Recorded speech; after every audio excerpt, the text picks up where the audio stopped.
Chapter 408, Better Looking Than a Fairy, the mother-daughter duo who act _6. Ni Young smiled and said, rules are inflexible, but people are adaptable. I promise I won't let my grades drop. After much persuasion, Teacher Sue finally agreed. However, Teacher Sue made Ni Young sign a pledge, stating that if her grades dropped, she would have to return to school immediately. Walking out of the office, Ni Young felt light on her feet, as if she had shed a heavy load from her shoulders. She was beautiful, and she quickly caused a sensation on the campus. That's Ni Young. Is it the Ni Young who came in first? Yes, yes, yes. It's her. My God.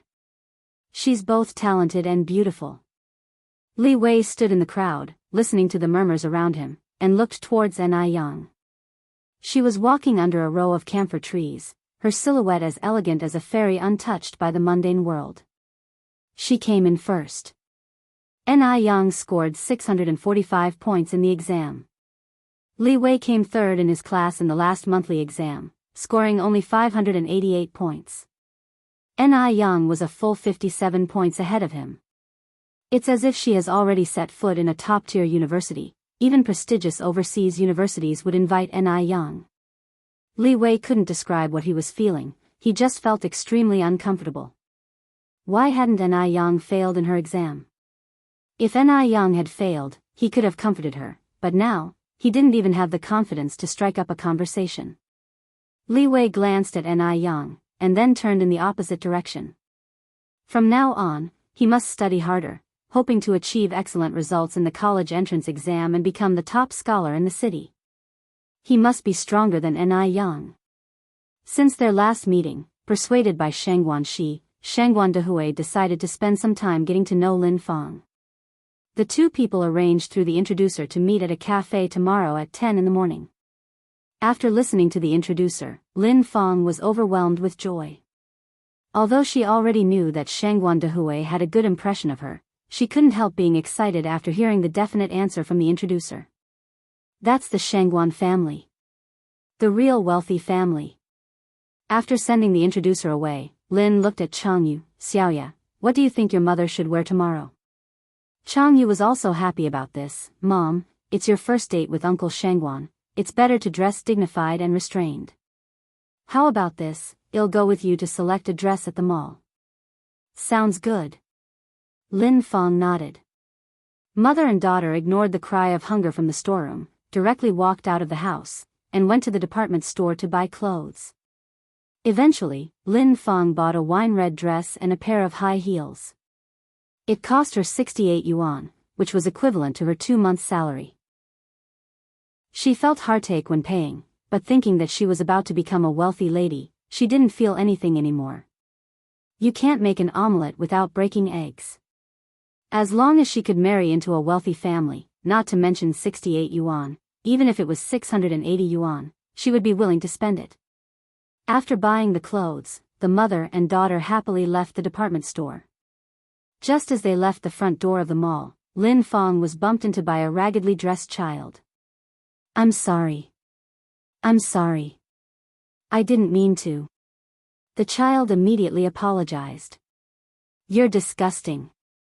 Stay away from me. Lin Feng pushed the child to the ground. Mom. Changyu pulled at Lin Feng's sleeve and signaled her to look ahead with her eyes. Looking around, she saw Sheng Guanxi and Sheng Guandehui approaching them, arm in arm. It looked like they hadn't seen what happened just now. Lin Feng's face changed and she quickly helped the child up and said warmly, Are you okay, dear? It's all my fault. I wasn't careful. To prevent the child from crying, Lin Feng took out a yuan and slipped it into the child's pocket, warning in a low voice, Cooperate with me, and this yuan is yours. The child felt the coin in his pocket and nodded. Then, Lin Feng said, What's your name, dear? How old are you? Why are you here alone? Where are your parents? I'm Fua, 5 years old. I came out to play by myself, and my daddy is at home. They were almost out of rice at home, and Fua was trying to find something edible in the garbage bins. Those who come to the mall to shop are wealthy people, and the food they can't finish will be thrown into the garbage bin. Fua had found a lot of delicious food in the garbage bin before. Fua, what a nice name. Lin Fong continued, your clothes are all torn. Would you like Auntie to buy you a new dress? Fua was considerate and said, thank you, Auntie, my clothes are torn, but they still can be worn. Chang Yu laughed and said, Fua, you don't have to be polite with my mom. She is a very kind-hearted person. If she doesn't buy you a dress, she won't be able to sleep tonight. Lin Fong led Fua by the hand into the market. Come on, Auntie will buy you new clothes. After Lin Fong and Chang Yu left, Shangguan Shi and Shangguan Dehui came out from the corner. Shangguan Shi said, Dad, you see, Lin Auntie is a nice person, right? Shangguan Dehui nodded. She seems to be a good person, but I don't know whether she put on this performance on purpose for us to see. I always feel that her daughter Chang Yu seemed to have noticed us. Shangguan Shi laughed and said, Dad, you're overthinking. Lin Auntie is really a good person, how could she put on a show for you? Shangguan Dehui continued, maybe I'm overthinking. Shangguan Shi held Shangguan Dehui's arm, Dad, tomorrow is your first date with Lin Auntie. You need to behave well. Shall I take you to the salon to get your hair done? All right. Shangguan Dehui nodded. The father and daughter head towards the salon nearby. When the father and daughter had entered the salon, Lin Fong and Chang Yu came out of the back door of the mall with Fua. Lin Fong disgustedly let go of Fua's hand, get lost. Don't let me see you again. You bring me bad luck. Fua was still in the same ragged clothes, tightly clenching the yuan in his pocket, and ran away quickly. At that time, rice was sold at 2 cents per pound. With 1 yuan, you could buy 5 pounds of rice, which would feed him and his father for more than 10 days if there are only porridge. After buying 5 pounds of rice, Fua went to the vegetable market to pick up discarded vegetable leaves. Soon, Fua had collected half a bag of vegetable leaves. Looking at these vegetable leaves, Fua revealed a satisfied smile. He was fortunate today as he hadn't run into the grandma who usually picks up vegetable leaves too. Having so many leaves, adding to the porridge could last them half a month. Feeling more and more cheerful, Fua couldn't help taking out a candy from his pocket to reward himself. Chapter 409, Corporate Development and Culture. Fua is the son of Li Xianxian. _1 After coming out of school, Ai Young went to the flower and bird market. It's Tuesday today, and not many people are at the flower and bird market. This is the largest flower and bird market in Beijing, covering over 1,000 square meters with rows of stalls held up by plastic canopies.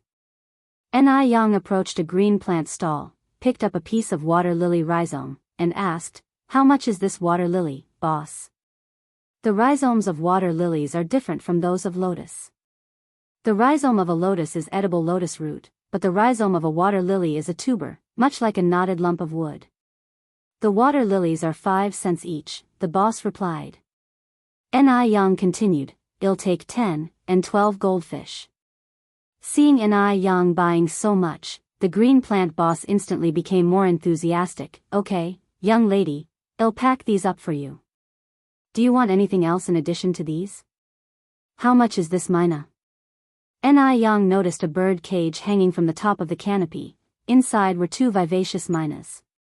Minas are very perceptive birds. Not only can they imitate the calls of other birds, they can also mimic simple human language. Moreover, minas can recognize their home and owner. Just like dogs, they're very loyal.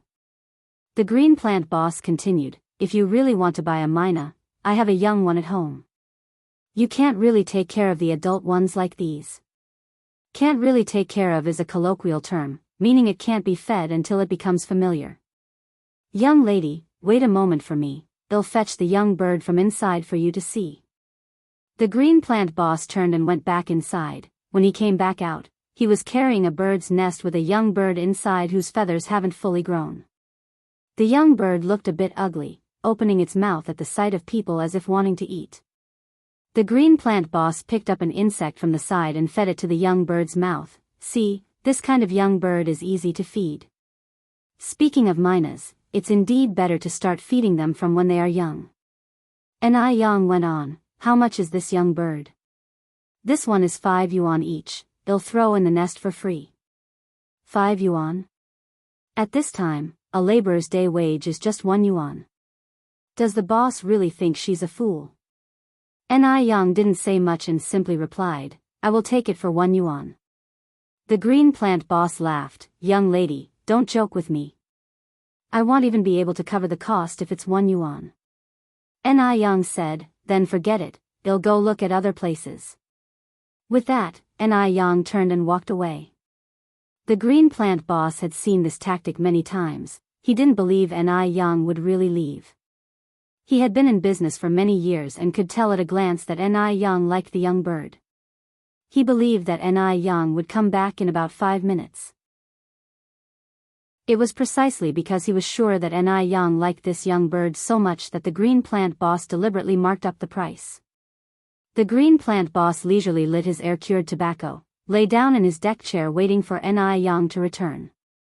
About 10 minutes later, the green plant boss saw Yang's figure again. The green plant boss immediately brightened up, sitting up from the deck chair. Just as he was about to tease Yang, he saw the water lily rhizomes and bird cage in her hands, and his smile froze on his face. Bought it already? Didn't Yang really like that young bird just now? How did she buy from other shops so quickly? The green plant boss felt bitter in his heart for a moment. He wished he could turn back time and sell it to Yang for 1 yuan. If he had sold it for 1 yuan, he could have at least earned 50 cents. With the water lilies and goldfish, he could have made around 1 yuan from this deal. Now, not only did he not make a single cent, but he was also left irritated. When Yang got home, she first settled the young myna's nest on the osmanthus tree in the yard and then fed it a few worms. Then she took a pail and a shovel, ready to dig some river mud to plant the water lilies. It was early summer, the river was not very deep, so Yang easily dug up a large pail of river mud. Besides the river mud, Yang also picked a large rock, which can be placed in the pond for decoration. Sister Yang, well help you. A few children ran over from a distance, one of them took the rock, and 2 others helped lift the pail. Xiaohua, Penghu, Guochang, thank you. The 3 boys laughed and said, Sister Yang, no need to be polite. Yang is now the most popular person among this group of children. She is pretty, and her speaking voice is pleasant, all the children like her a lot. Chapter 410, Business Development and Culture. Fuwa is the son of Li Xianxian. _2. As soon as they arrived at the Ni family's courtyard, the children dropped everything and bolted. They did this because Yang was just too warm-hearted. If they didn't run away quickly, Yang would definitely give them more candies and snacks. The kids weren't helping Sister Yang just for food. Though they were young, they were sensible. Looking at the children scampering away, a faint smile floated on Yang's face, and the sunlight shining through the leaves dappled her with a halo. If the scene had to be described in 2 phrases, they would be, the time is peaceful, life is stable. Having brought the buckets and stones into the yard, Yang began planting her water lilies. She poured river mud into the pond, burrowed the roots of the lilies into the muck, then filled it with water and set the goldfish in. The goldfish proved resilient, they swam happily through the pond as soon as they were put in. The pond's drainage and waste system were designed exceptionally, there was no need to worry about foul-smelling water. Now all that was left was to wait for the lily pads to sprout. 6th sister-in-law. Wu Daming's voice called from outside. It's here. Yang rolled up her sleeve and walked outside.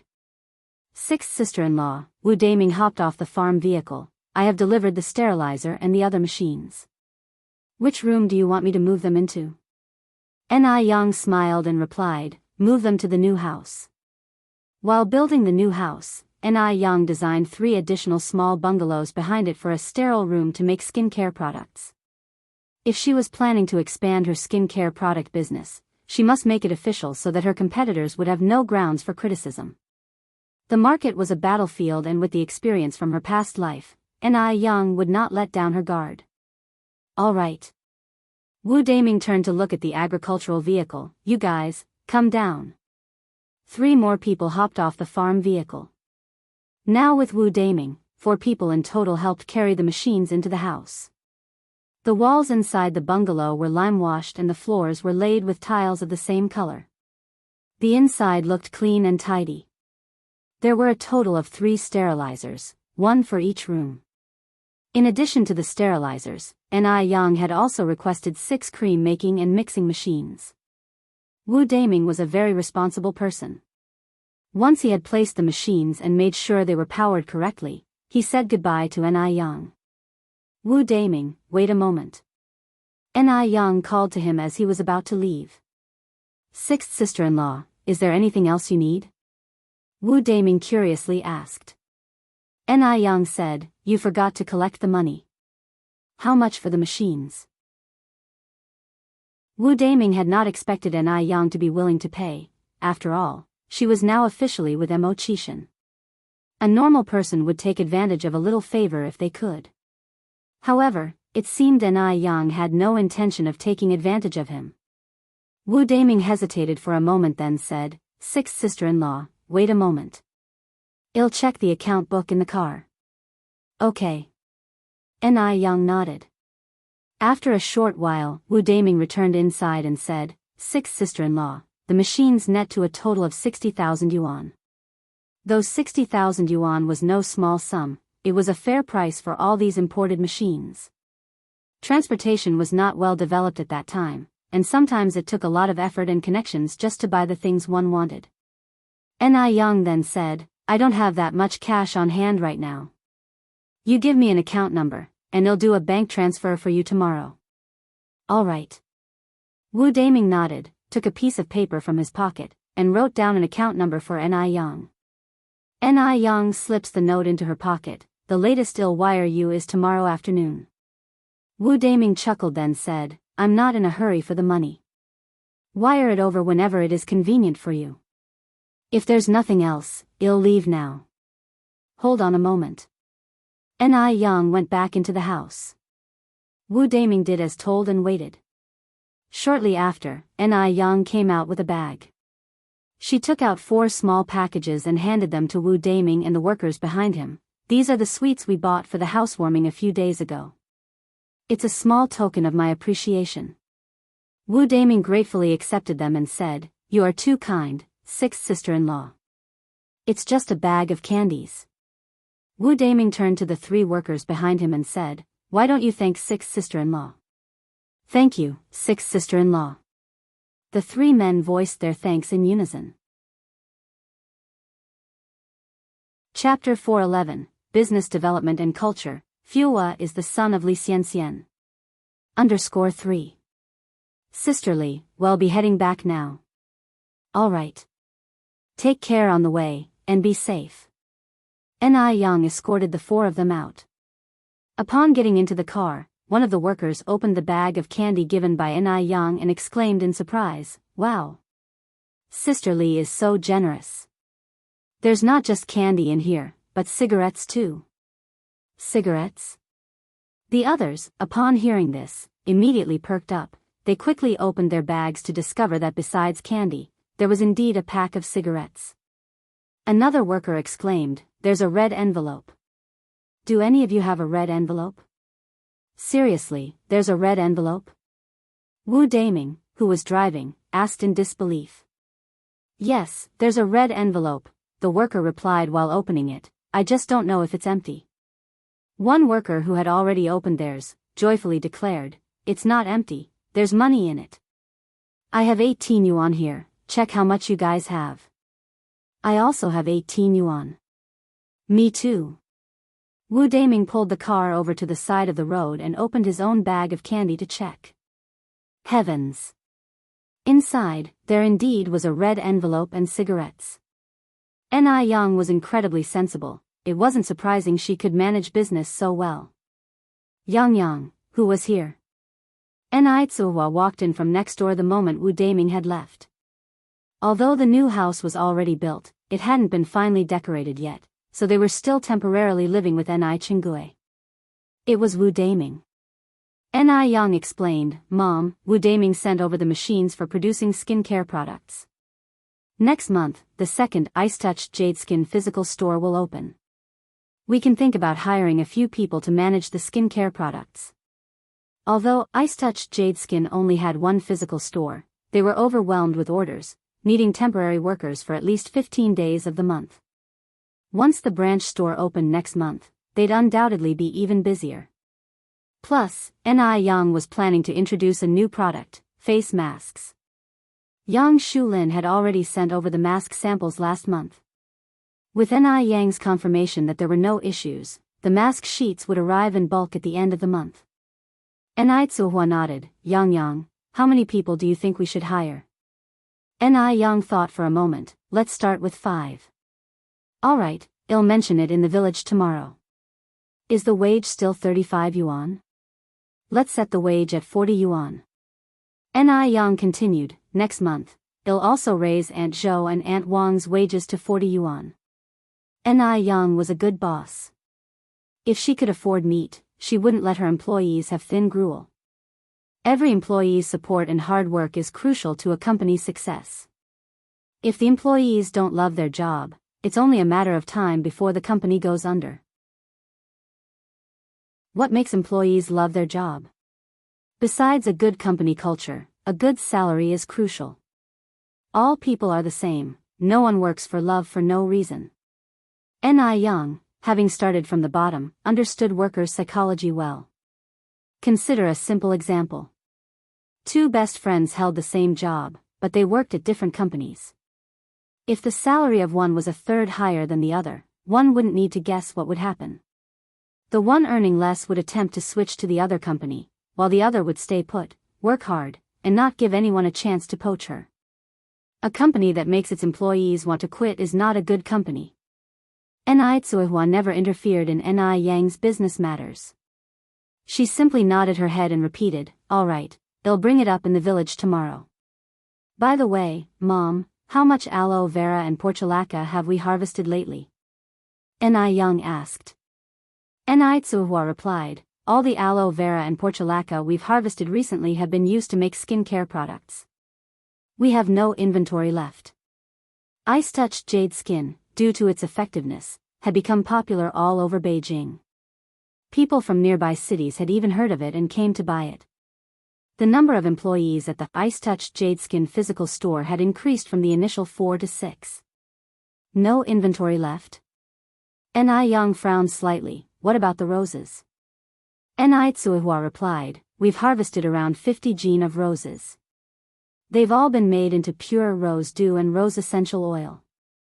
After distilling rose petals, 2 products can be extracted. One is rose essential oil, and the other is pure rose dew. Approximately 0.0025 g of rose dew and 0.0002 g of essential oil can be made from a single gene of rose petals." Chapter 412, Business Development and Culture. Fua is the son of Li Xianxian. _4.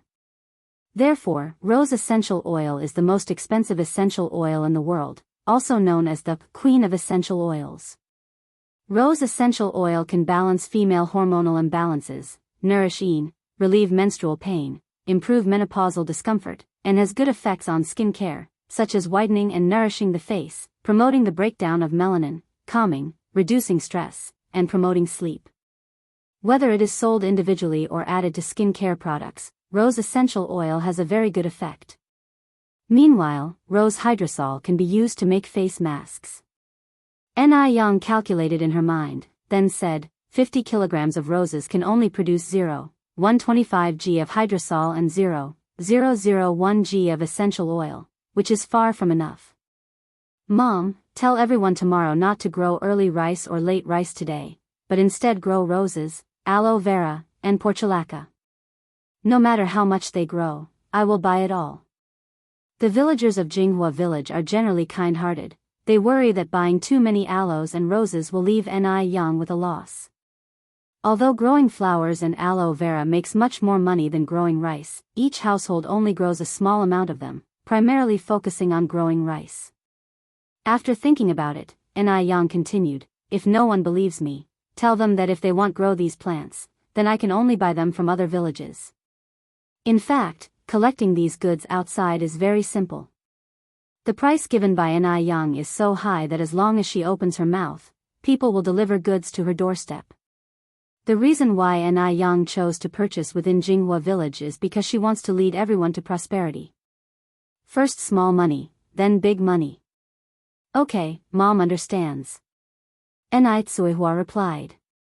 The next day, when Ni Tsuihua mentioned this matter under the big pagoda tree in the village center, everyone looked surprised. Yang Yang's mom, are you serious? You're not joking with us?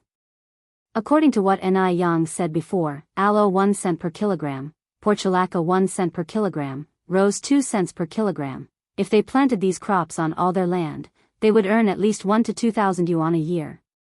What does earning 1 or 2,000 yuan a year mean? You have to know, at this time the monthly rent is only about 10 yuan. Ordinary farmers can earn at most 1 or 200 yuan a year by farming. This is no different from getting rich overnight. Ni Tsuihua said very seriously, what's there to joke about such a thing? This is exactly what Yang Yang said, and she also said that if you all don't grow these crops, she can only go to other villages to buy them. How can they let other villages take advantage of such a good opportunity? Plant, we will plant when we go back. Our family was planning to sow rice seedlings tomorrow. Since you said so, Yang Yang's mom, I will plant aloe vera when I go back. Then my family will grow more roses and portulaca. Yang Yang really is our village's lucky star. Ever since she came to the village, our lives have been getting better and better, and we have more hope for the future. Yang Yang's mom, you must have earned a lot of good karma in your previous life to have such a good daughter like Yang Yang in this life. Hearing the praises for Ni Yang, Ni Tsuihua, as a mother, was also happy. Ni Yang is now handling the remittance procedure for Wu Daming in the bank. This era is different from future ones. In the future, remittances can be handled in 3 seconds by just transferring an account on your mobile phone. But in this era, you need to personally go to the bank counter to handle it, and compare various pieces of information. It can't be done without 2 hours. Ni Yang had been sitting at the counter for more than an hour, and only half of the procedures had been completed. Ni Yang couldn't leave and couldn't do anything else while sitting here, so she bowed her head and wrote a corporate planning book on the counter. When her information is needed for verification, the bank teller can just call her. Miss Ni. The teller's voice echoed in the air again. Ni Yang looked up and saw a handsome face. This is Shengguan Su. Where did the female teller just go? Shengguan Su seemed to see Ni Yang's confusion, smiled, and explained, my colleague needed to go out for a while, so she asked me to cover for her on the counter. Ni Yang nodded, Mr. Shengguan is a good leader. It is not easy for a bank president to do this. Shengguan Su modestly said, I'm just a nominal leader. By the way, is the recipient called Wu Daming? Is the residential address at 399 Shihai Road? Yes. Direct remittance of 60,000 yuan? Shengguan Su asked again. Yes. Ni Yang nodded. Chapter 413, Business Development and Culture. Fuwa is the son of Li Xianxian. _5. There are 2 remittance forms in total. Do you need a copy of the form mailed to the recipient? Ni Yang replied, send it over.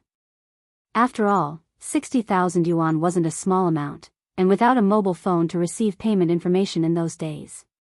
Okay. Shengguan Su gave Ni the remittance form, sign here. Ni Yang took up the pen and swiftly signed her name. Her signature retained the style from her previous life, with a hint of cursive script, but she wouldn't make it difficult for people to recognize. Shengguan Su took the signed remittance form, and a look of admiration appeared in his eyes. The handwriting was simply too beautiful. It didn't seem like it came from the hand of a girl. Instead, it seemed like it was written by a boy, exuding an air of grandeur. During those days, women received a lower level of education on average. Most people who came to the bank would choose to use a thumbprint for identification, and some people's handwriting was crooked even when they wrote their own names. People like N.I. Young were really too rare. No doubt, N.I. Young really surprised him. Shangguan Su tore off the duplicated remittance form and handed it to N.I. Young. Miss N.I., the money has been remitted. The recipient will receive it within 2 working days. We will be mailing the other copy of the remittance form later this evening. Okay, thank you. N.I. Young expressed her gratitude politely. Shangguan Su gave a light smile. You're welcome, it's what we should be doing. After N.I. Young left, the staff whispered amongst themselves, do you think our bank manager has taken a shine to Miss N.I.? Falling for Miss N.I. isn't surprising at all, she's so beautiful and so rich. What exactly does Miss N.I. do? How is she so rich? Miss N.I. is the owner of New York milk tea shop and sour fish noodle restaurant. Really? Of course it's true. Last time I went to buy milk tea, I saw Miss N.I. helping out in the milk tea shop with my own eyes. A tall, attractive female employee came over, laughing and saying, our bank manager is from a wealthy family, a true blue blood. It wouldn't be possible for a sole proprietor like her to reach his level, right? Indeed. How could they forget that, no matter how rich or beautiful N.I. Young was, she was ultimately just a sole proprietor. N.I. Young parked her bicycle in front of a traditional Chinese medicine store. The moment she entered the main entrance of the medicine store, she saw the boss grabbing a child by the ear and cursing as he came out, little beast. A bastard born without a mother. You dare to steal from me. If it happens again, I'll teach you what 8-2 tastes like. The phrase, 8-2, was a popular euphemism for being put in jail during that time. The child immediately knelt on the ground, holding onto the boss' leg and pleaded, please help my dad, boss. He's really ill. I only have one father. He cannot die, please. I'm bowing to you. As long as you agree to save my father, I can be your servant. If his father weren't so sick, he wouldn't have risked stealing the medicine. Get lost. Get out of here. I'm not a charity. People die every day in this world. If I were to save everyone, could I handle it? The store owner kicked the boy away. His words were realistic but also cruel. N.I. Young went over and helped the child up. Are you all right? Upon looking, N.I. Young was taken aback. Wasn't this the young boy Fua she met last time? Fua. Fua recognized the lady who had given him candy that day. Sister. Fua, what happened to you? Fua, holding back tears, said, Sister, my dad is very sick. Can you save him? Please. The compassionate nature of a doctor would not allow N.I. Young to ignore such a plea. Where do you live? Take me to see your father. Upon hearing this, Fua, seeing the last glimmer of hope, his downcast eyes suddenly filled up with hope. Sister, my home is at 15 Walt Road. N.I. Young followed by asking, can you tell me what condition your father is in now? Although Fua was young, he was able to describe his father's condition simply. N.I. Young preliminarily discerned that it was an infection caused by a leg injury. She entered the medicine store to buy some emergency aid medicine, then rode her bike together with Fua back to his home. It was still the same crowded courtyard. Chapter 414, Business Development and Culture. Fua is the son of Li Xianxian. _6. There were several children playing with mud in the courtyard.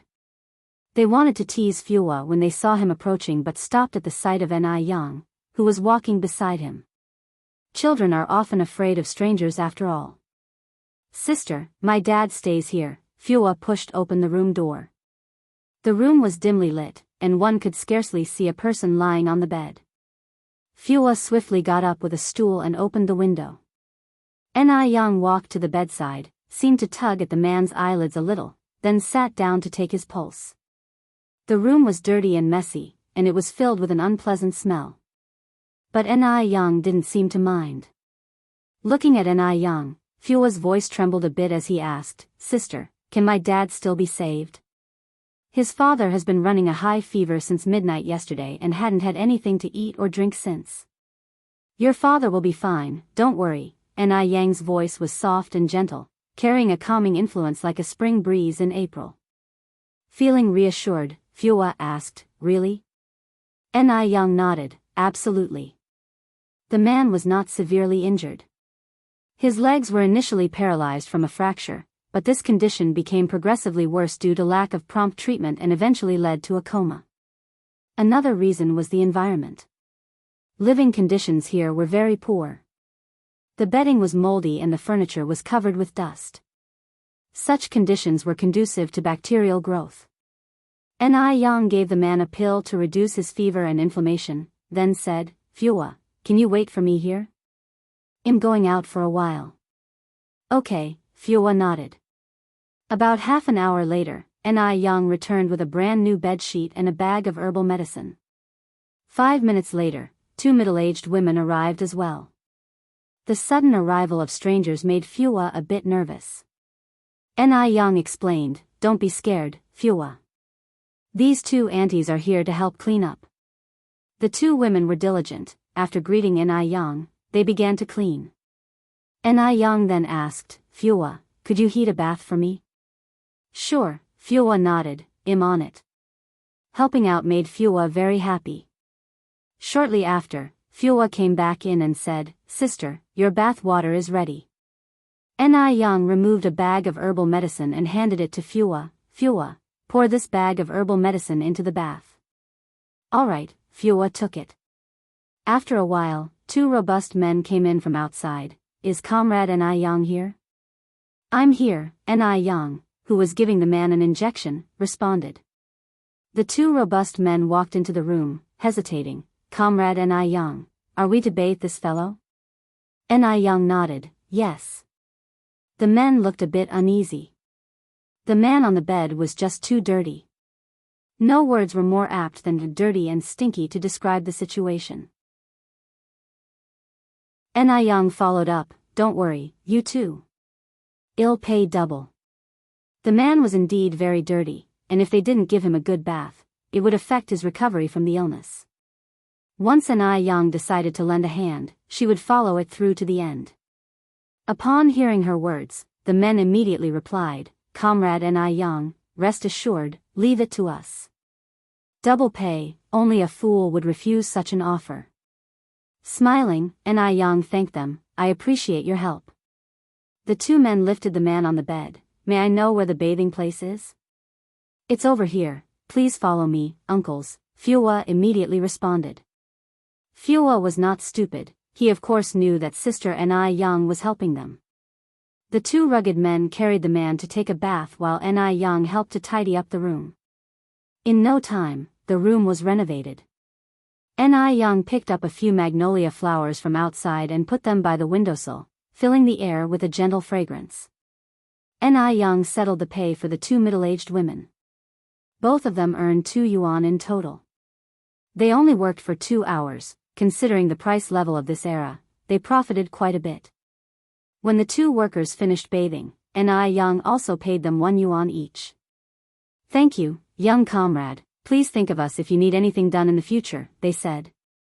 Ni Yang nodded, "Certainly." After bathing, the man laid on the fresh bedding. Fua asked, "Sister, when is my dad going to wake up?"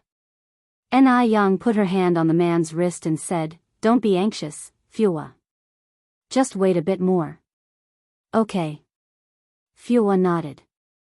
Ni Yang found 4 wooden sticks and gauze to fix the man's legs in place. "Sister, can my dad stand up again?" "Yes." Hearing this, Fua excitedly asked, "Sister, really? My dad can really stand up?"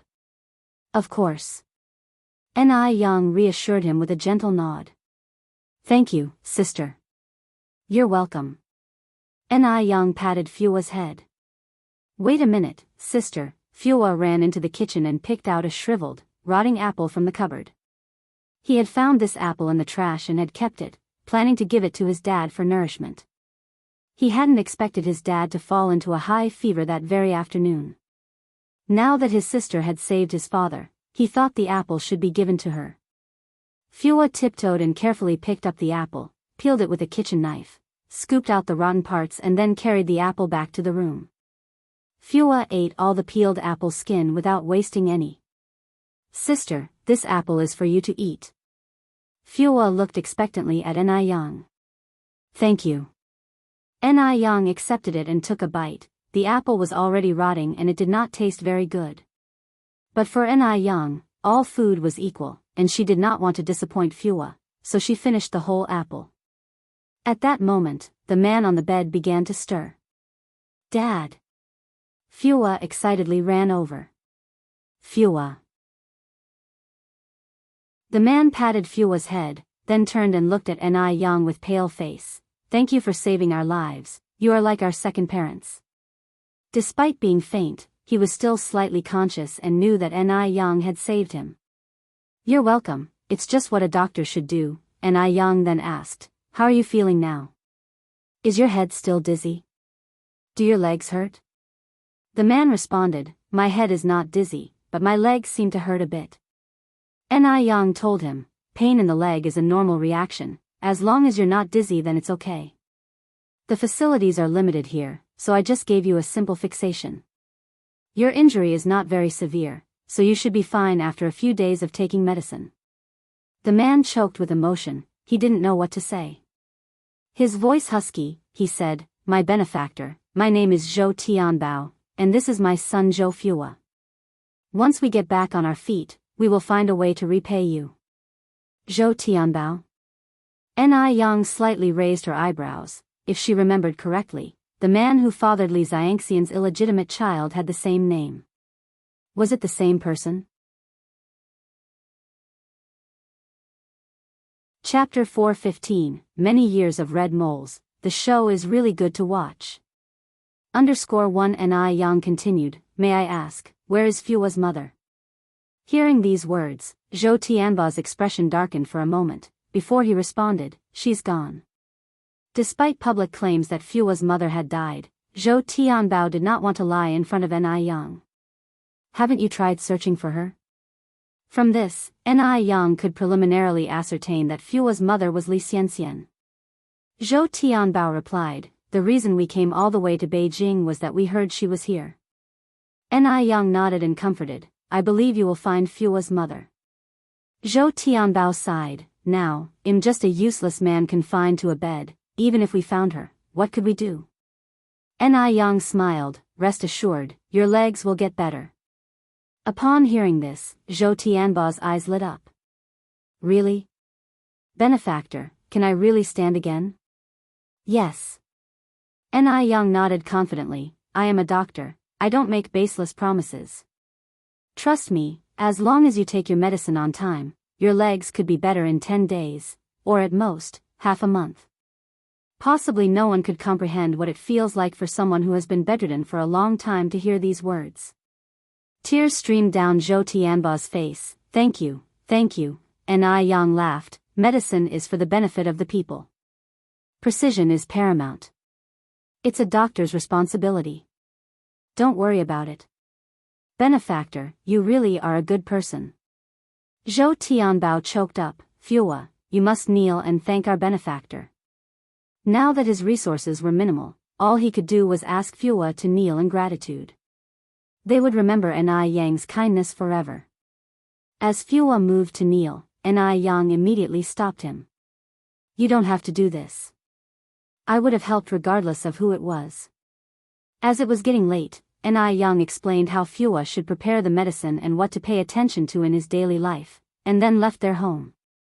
As Yang was leaving, he gave Fua 100 yuan. Fua and Zhou Tianbao wanted to refuse because Yang had already helped them so much. Not only did he treat him, buy them enough Chinese medicine and new bedding, but he also hired someone to bathe him, thoroughly cleaning their home. Since Zhou Tianbao had been paralyzed, he hadn't bathed. It may have just been his imagination, but after bathing, he felt renewed. Yang said, "Fua's dad, you should accept it. After all, you're still bedridden, expenses are unavoidable. Though 100 yuan might not be much, it can resolve half a year's worth of living expenses. Once your legs are better and you are able to earn money, you can return it to me then. Only then did Zhou Tianbao allow Fua to accept it. With this 100 yuan, added to the hope of standing again, Zhou Tianbao felt more hopeful about the future. Zhou Tianbao instructed Fua, you must remember this benefactor's grace for life. Without him, you wouldn't have a father now. Your mother may have given birth to you, but she did not raise you for even one day. She doesn't deserve to be a mother. You could be unfilial to your mother, but you can't be an ungrateful wretch. Fua nodded wisely, I know, Dad. At the Western restaurant, Shangguan Dehui arrived 20 minutes ahead of the agreed time. After all, this was his first date with Lin Fang, and arriving early was a basic show of respect to the woman. Where on earth was the rationale for letting a woman wait for a man? Time ticked by, and an hour passed, but Lin Fang was still not there. What was going on? Shangguan Dehui checked his watch, and a trace of impatience was visible in his eyes. Shangguan Dehui, a college professor as his side gig, despised people who couldn't be punctual. Because simple actions can reflect a person's character. Punctual people are meticulous, while those with poor time management are lax, self-centered, and inconsiderate of others. Just as Shangguan Dehui was about to leave the cafe, Lin Fang finally arrived late. She apologized, I'm really sorry. I was supposed to be early, but I ran into a complication on my way here and kept you waiting. In reality, Lin Fang had purposely arrived late, wanting to test the extent of Shangguan Dehui's regard for her. It seemed that Shangguan Dehui was indeed very fond of her. After all, she was a whole 40 minutes late. If it were someone else, they would have certainly left by now. Chapter 416, A Long-Term Cinnabar Mole. The drama is really good to watch. _2. Shangguan Dehui wasn't an unreasonable man, understanding that accidents happen. He wouldn't be unyielding. What sort of accident is it? Is everyone okay? Lin Fang replied, everyone is fine, it's just delayed some time, I truly apologize. As long as everyone is fine. Shangguan Dehui handed the menu to Lin Fang. What do you fancy eating? Accepting the menu, Lin Fang browsed it and said, would like a filet mignon done medium rare, and a fruit salad. I will have the same as you, said Shangguan Dehui, who was not particular about Western food, as he preferred Chinese cuisine. Lin Fang, who had done ample homework before coming and even researched on Shangguan Dehui's hobbies, thus brought up something of his interest. I don't really have any specific hobbies during my free time. Besides taking care of my plants and feeding the birds, my major interest is rock climbing. A sparkle appeared in Shangguan Dehui's eyes as he laughed. I also enjoy rock climbing. Do you prefer indoor or outdoor climbing? The most crucial thing for two people to live together is to share common interests, compatible values and ideally, same hobbies. Seeing Shangguan Dehui's reaction, Lin Fang knew her words didn't miss the mark. Both are fine for me. But outdoor climbing is more dangerous. I rarely go alone. Shangguan Dehui nodded. That's thoughtful of you. Outdoor climbing is indeed riskier. We could go together sometime. Sure, Lin Fang readily agreed, as long as you wouldn't mind me being a little clumsy. How could that be possible? Because of Lin Fang's clear attempt to concede and please, their conversation was rather smooth and pleasant. Having paid the bill, Shangguan Dehui asked, do you mind if we pack this? Shangguan Dehui was taken aback. Lin Fang explained, we live in a place where there are many stray cats that no one wants.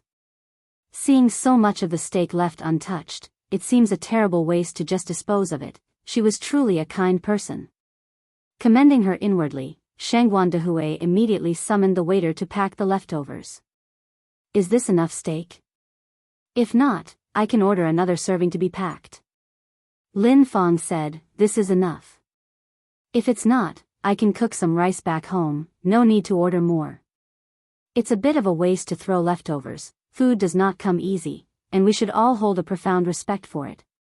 Hearing her words, Shangguan Dehui gave a more approving nod. It seemed that Lin Fong was way more virtuous and good-natured beyond his imagination. Her like was hard to come by, and to meet her was indeed his fortune. People of this era were generally more innocent.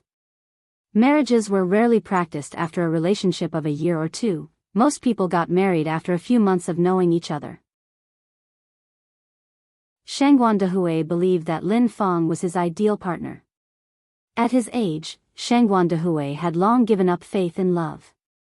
He simply wished to find a woman who could live with him, as long as he had a companion for the future days. The waiter handed the packed steaks to Shangguan Dehui. Accepting them, Shangguan Dehui thanked him. The two of them stepped out of the restaurant together. Shangguan Dehui then said, "Miss Lin, where do you live? I could drop you home." Lin Fong said, somewhat embarrassed, "Wouldn't that be too much trouble? Just a simple press on the accelerator, it won't be a bother." Lin Fong nodded in agreement. Shangguan Dehui's car was an imported model, fitted with genuine leather seats. As Lin Fong sat in the passenger seat, she suppressed her inner exhilaration while discreetly observing all aspects of the car. Upon her previous research, a car like this would cost over 300,000 yuan. With her current monthly salary of 33 yuan, it would probably take her entire life to save up to that amount. Rich people were indeed rich. A simple tool for transportation was a luxury beyond reach for ordinary households. Knowing that she was soon to marry Shangguan Dehui and enjoy all of this, Lin Fong again tried to control her excitement. Noticing that Lin Fang's face was growing a little red, Shangguan Dehui asked with concern, "Is the air in the car a bit stuffy? Shall I open the car window?" Lin Fong nodded, "It's kind of stuffy." Shangguan Dehui rolled down the car windows. The car drove along the highway and soon arrived at Lin Fang's home. As Lin Fong got out of the car, she said with restraint, "My house is quite messy, I better not ask you to come in." From this, Shangguan Dehui perceived her as a reserved and conservative person who cared much about her image. He gently nodded, "Then I'll be on my way." Chapter 417, Many Years of Red Moles. The show is really good to watch. _3. Drive slowly on the road and be careful. Lin Fong instructed. "I will." Shangguan Dehui nodded. After Shangguan Dehui left in his car, Lin Fong turned around and headed towards the apartment building. When she returned home, she could hear weak, desperate cries. "I'm so hungry, I want to eat, I need water too. I'm thirsty, I'm dying, someone help." The old man had not eaten or drank all day, his lips were dry and cracked. How could he not be uncomfortable? Nevertheless, Lin Fong acted as if she hadn't heard any of the cries. She went straight to her room, lied down on her bed, and began to plan her lavish life of leisure. At the Shangguan's residence. As soon as Shangguan Dehui returned home, Mrs. Shangguan asked, "Dehui, how did your first date go today? How do you feel about the girl?" "She's someone I can live with," Shangguan Dehui answered. Old Mrs. Shangguan laughed. "So, you had a good impression of her?" Shangguan Dehui nodded. Hearing this, Mrs. Shangguan was very pleased. "Dehui, I'm relieved to see you letting go of the past and embracing new emotions." Yet, within Shangguan Dehui's heart, there was a deep, unforgettable mark. The person he couldn't forget wasn't the mother of Shangguan Su and Shangguan Shi, but a girl he had once met in the countryside when he was a young educated youth. This is what happened. One day, when Shangguan Dehui, then a young educated youth, was looking after a forest on the mountain, he accidentally fell into a trap set by hunters. A girl, around 16 or 17, who had been herding cattle, had saved him. To save him, the young girl accidentally hurt her ankle. Shangguan Dehui was smitten with the girl at first sight. However, in those conservative times, they parted without even knowing each other's names. After some time, Shangguan Dehui eventually learnt the young girl's name and address, but she was nowhere to be found. She had vanished. Some people said she got married, others said she moved homes. In an age where communication was not as advanced, they lost touch from there. Later on, Shangguan Dehui started searching for her everywhere. Any whispers or rumors, reliable or not, he would chase after them, only to face disappointment every time. Eventually, Shangguan Dehui returned to the city.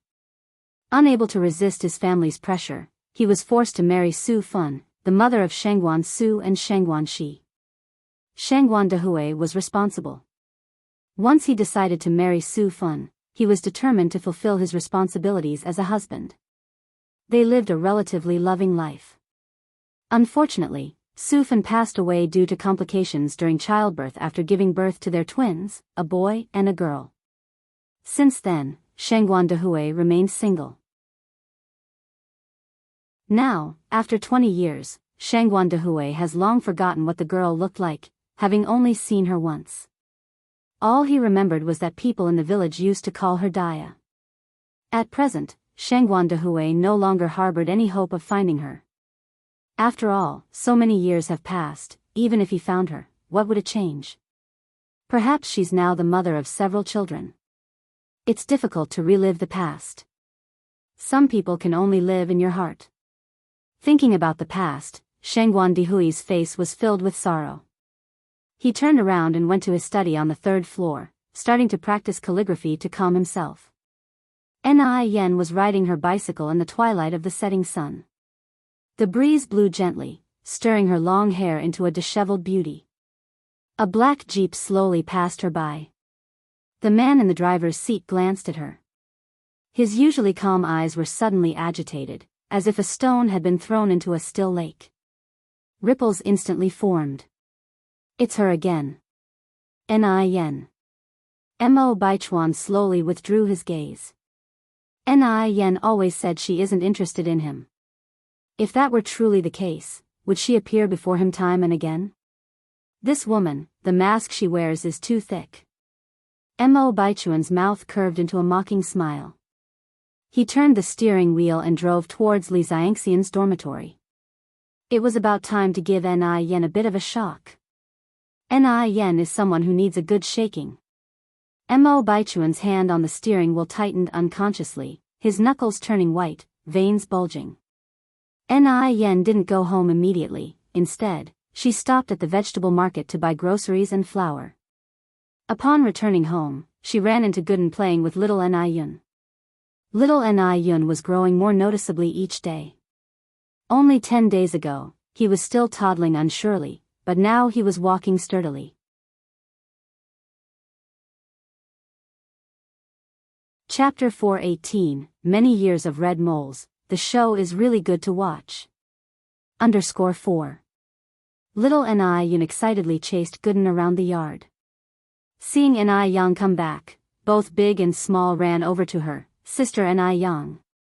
Sister. Little Yen spread her arms wanting Yen to hold her. Gooden sensibly said, Sister Yen just got back from a bike ride and is tired. Little Yun, let me hold you, okay? Sure. Little Yen nodded her head. Yen chuckled as she pinched little Yen's face. Little Yun, shall we say thank you to Brother Gooden? Yi. Duo.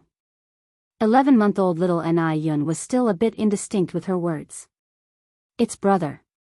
Yen corrected. Duo. Little Yen's serious face was too cute, making you want to squeeze her cheeks. Gooden laughed, saying, Sister Yen, little Yun is so silly. Yen pinched little Yen's nose. I think she's pretty silly too. Little Yen, not even knowing the meaning of silly, started giggling happily. Sister Yen. A shout came from outside the door. Gooden's eyes lit up. It's Debeo.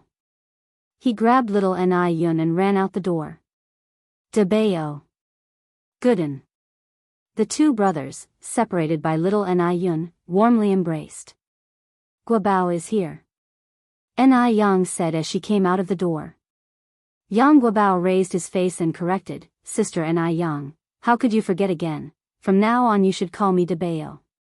Yang laughed, yes, Debeo. You guys come in and sit, I'll get you something delicious to eat. Yang Guabao and Gooden followed Yang into the house. Ni Young went to her room, opened her cabinet to find all the candy and dried fruit were finished, leaving only a handful of damp sunflower seeds.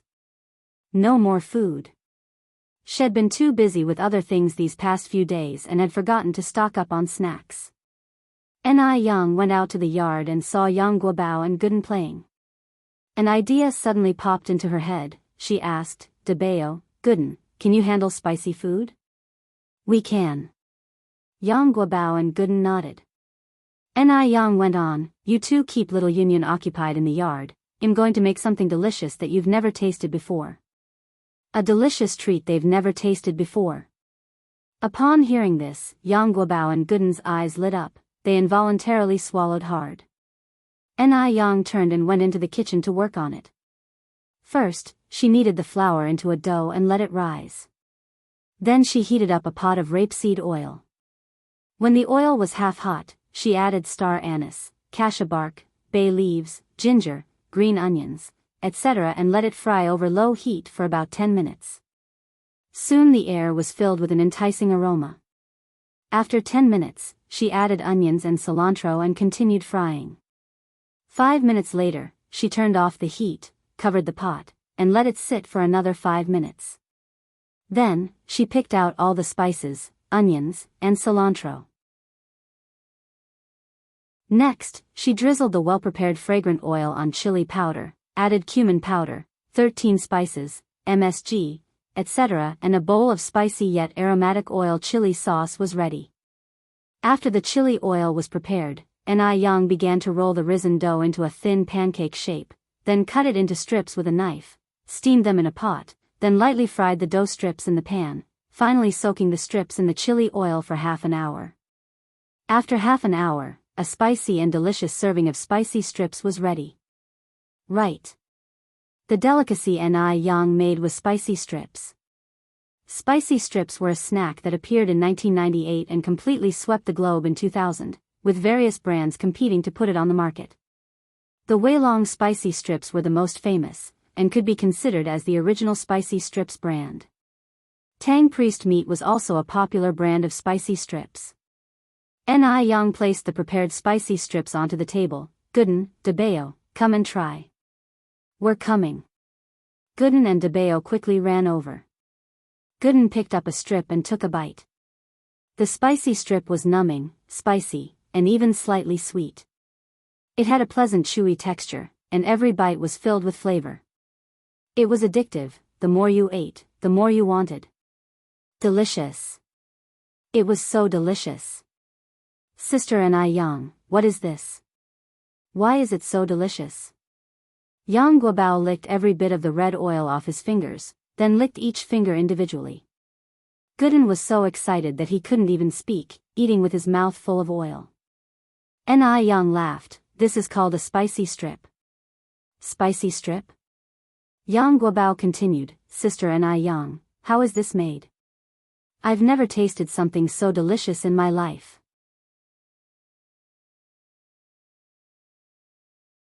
Chapter 419, Many Years of Red Moles. The show is really good to watch. _5. Ni Young explained, "The origin of the spicy strips is Xiangnan Pingjiang. I saw the method of making it from a tree and then learned it." Yang Guobao nodded. "Sister Ni Young, you are truly amazing." After swallowing the spicy strips in his mouth in one breath, Gooden shouted out, "Long live Sister Ni Young." Ni Young laughed. "I've made a lot of spicy strips. You guys can invite the other kids in the village to come and eat together." "All right. Well, go invite them now." Gooden and Yang Guobao were very eager to share these delicious snacks with everyone else.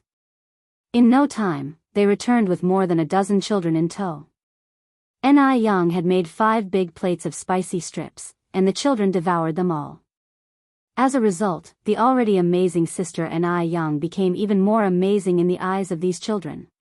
By the time they finished the spicy strips, it was already evening, and Ni Young began to prepare dinner.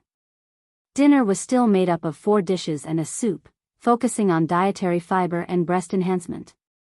The next day, Ni Young took Ni Tsuehua to the city to try Japanese food.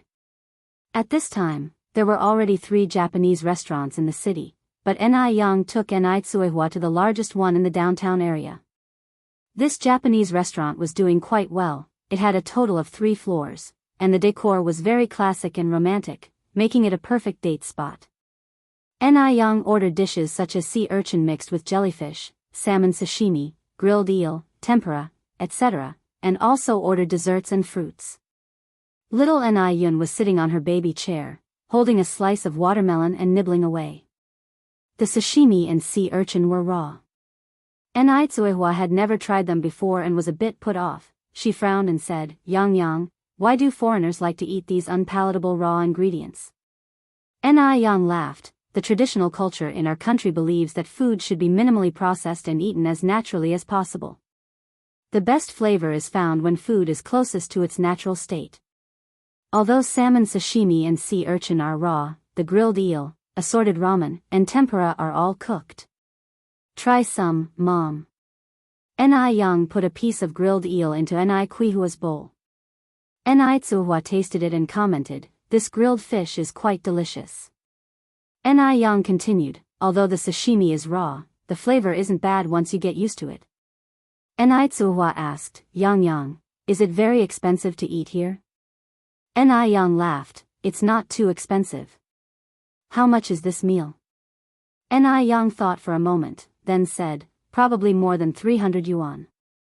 Japanese restaurants in 1984 were not cheap, especially high-class ones. When Ni Tsuehua heard that this meal cost more than 200 yuan, she tasted the salmon sashimi again, chewed carefully, and said, it feels like eating raw fatty meat, it's too greasy and slightly fishy, not tasty. She could also tell that the portions were very small. There were only 7 or 8 slices of fish in a plate, the rest was ice and shredded radish used as garnish. Ni Young picked up a piece of salmon, you can't eat it like this, Mom. You have to dip it in soy sauce and wasabi. This green thing is wasabi? Ni Tsuehua continued, what is wasabi? I've never even heard of it before. Wasabi is a condiment, also known as wasabi root. It's a bit spicy and is great for getting rid of the fishy taste. Try it. Ni Young spoke as she placed a piece of salmon dipped in wasabi and soy sauce into Ni Kuihua's bowl. Ni Tsuehua tasted it and nodded, the flavor does seem to have improved quite a bit since before. After speaking, Ni Tsuehua asked again, won't there be parasites in this raw meat? In the countryside, people were extremely hesitant to eat raw meat. If she hadn't witnessed the medium-rare steak at the Western restaurant earlier, Ni Tsuehua would absolutely refuse to eat raw fish. Ni Young explained, Mom, salmon live about 8,000 meters deep in the sea, so under normal circumstances there would be no parasites. Furthermore, before it is consumed, it is generally frozen at -30 degrees Celsius to kill any parasites, so even if there were any they would be dead. You don't have to worry. 2-0. Ni Tsuehua nodded, finally able to relax. Halfway through the meal, Ni Young excused herself to go to the washroom. On her way to the washroom, Ni Young came across a person she found very annoying. Mo Baichuan. Mo Baichuan was sitting at a dining table, leisurely eating his sashimi. As a scion of a wealthy family, his dining etiquette was very distinguished. Ni Young withdrew her gaze, not intending to greet him, and continued towards the washroom. 2. Chapter 420, Many Years of Red Moles, the show is really good to watch. _6.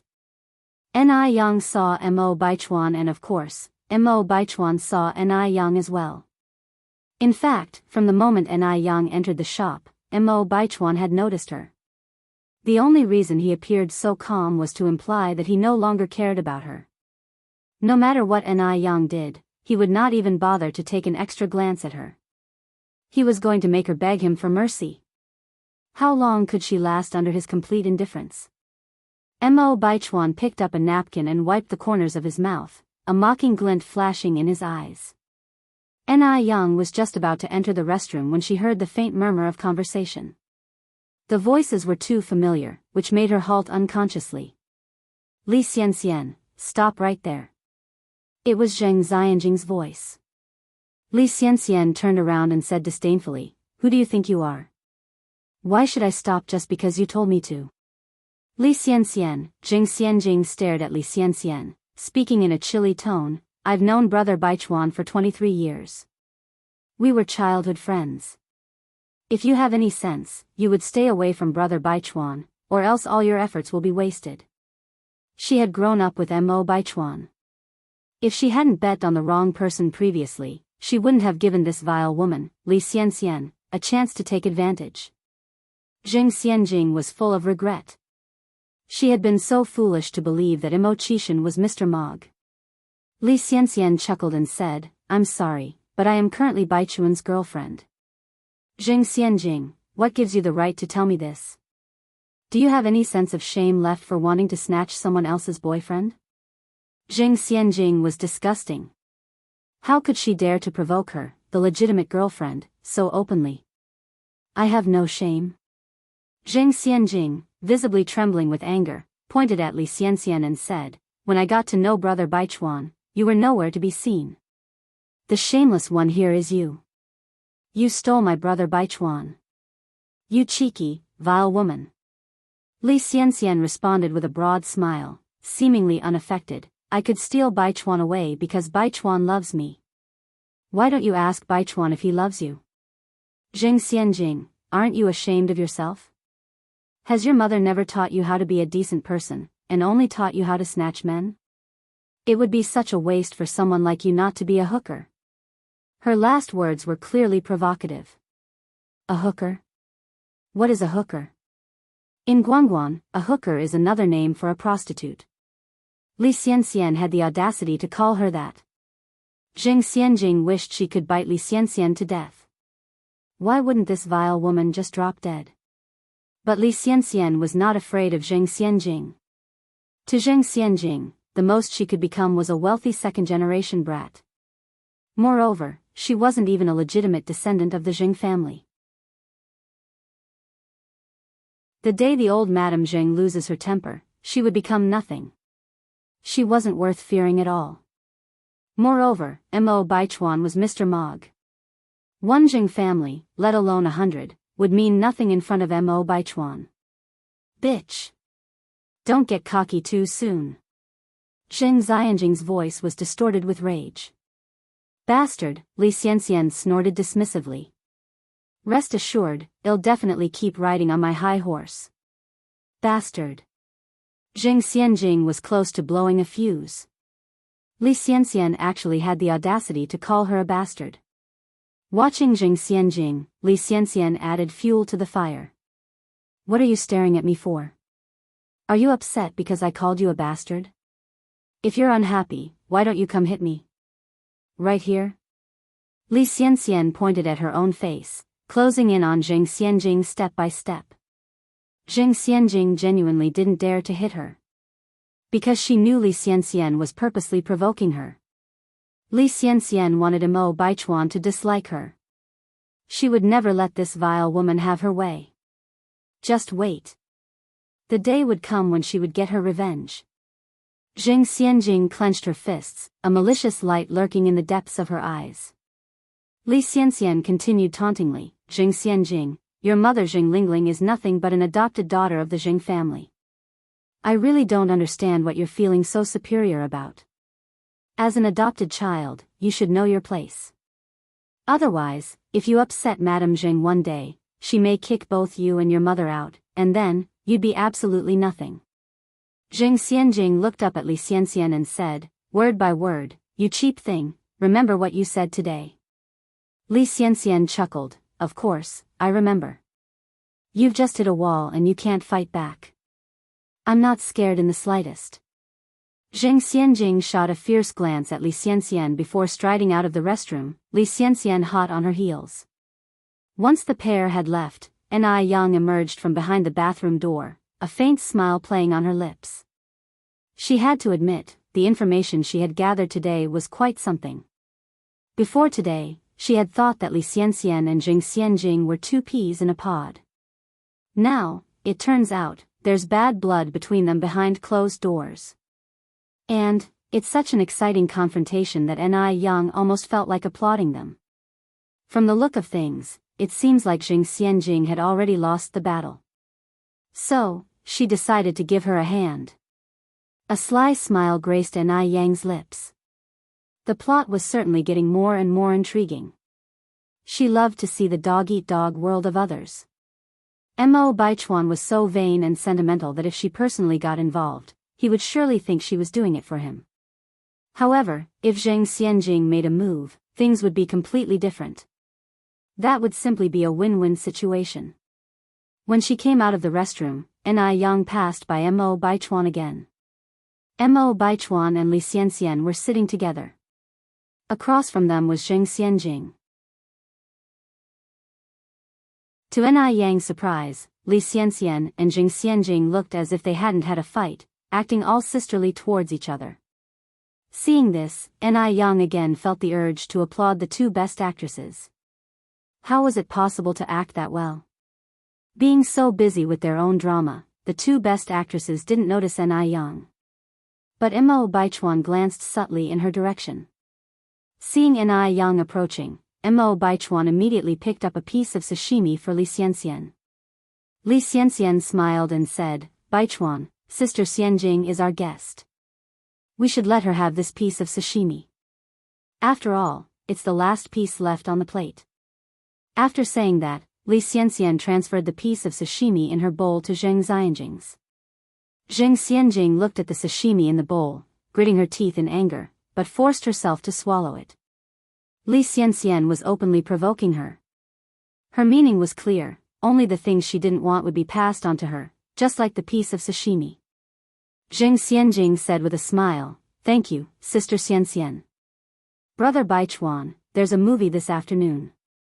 Why don't we three go and watch it together? Li Xianxian is enjoying this, is she?" Well, she'd make sure Li Xianxian had a miserable time. Mo Baichuan glanced at Li Xianxian and pretended to dote on her. "This is up to Xianxian." Li Xianxian gasped in surprise, then said, "I've also looked at this afternoon's movie schedule. It doesn't seem like there is anything interesting to watch." Mo Baichuan obliged her by saying, "Then we won't go." Li Xianxian looked triumphantly at Zheng Xianjing. Zheng Xianjing grimaced, "Cheap thing, don't rejoice too soon." Enai Yang sat down at the dining table with a broad smile on her face. Little Enai Yang greeted her excitedly. Enai Tsuhua wondered, Yang, what good news have you come across? You have such a huge smile on your face."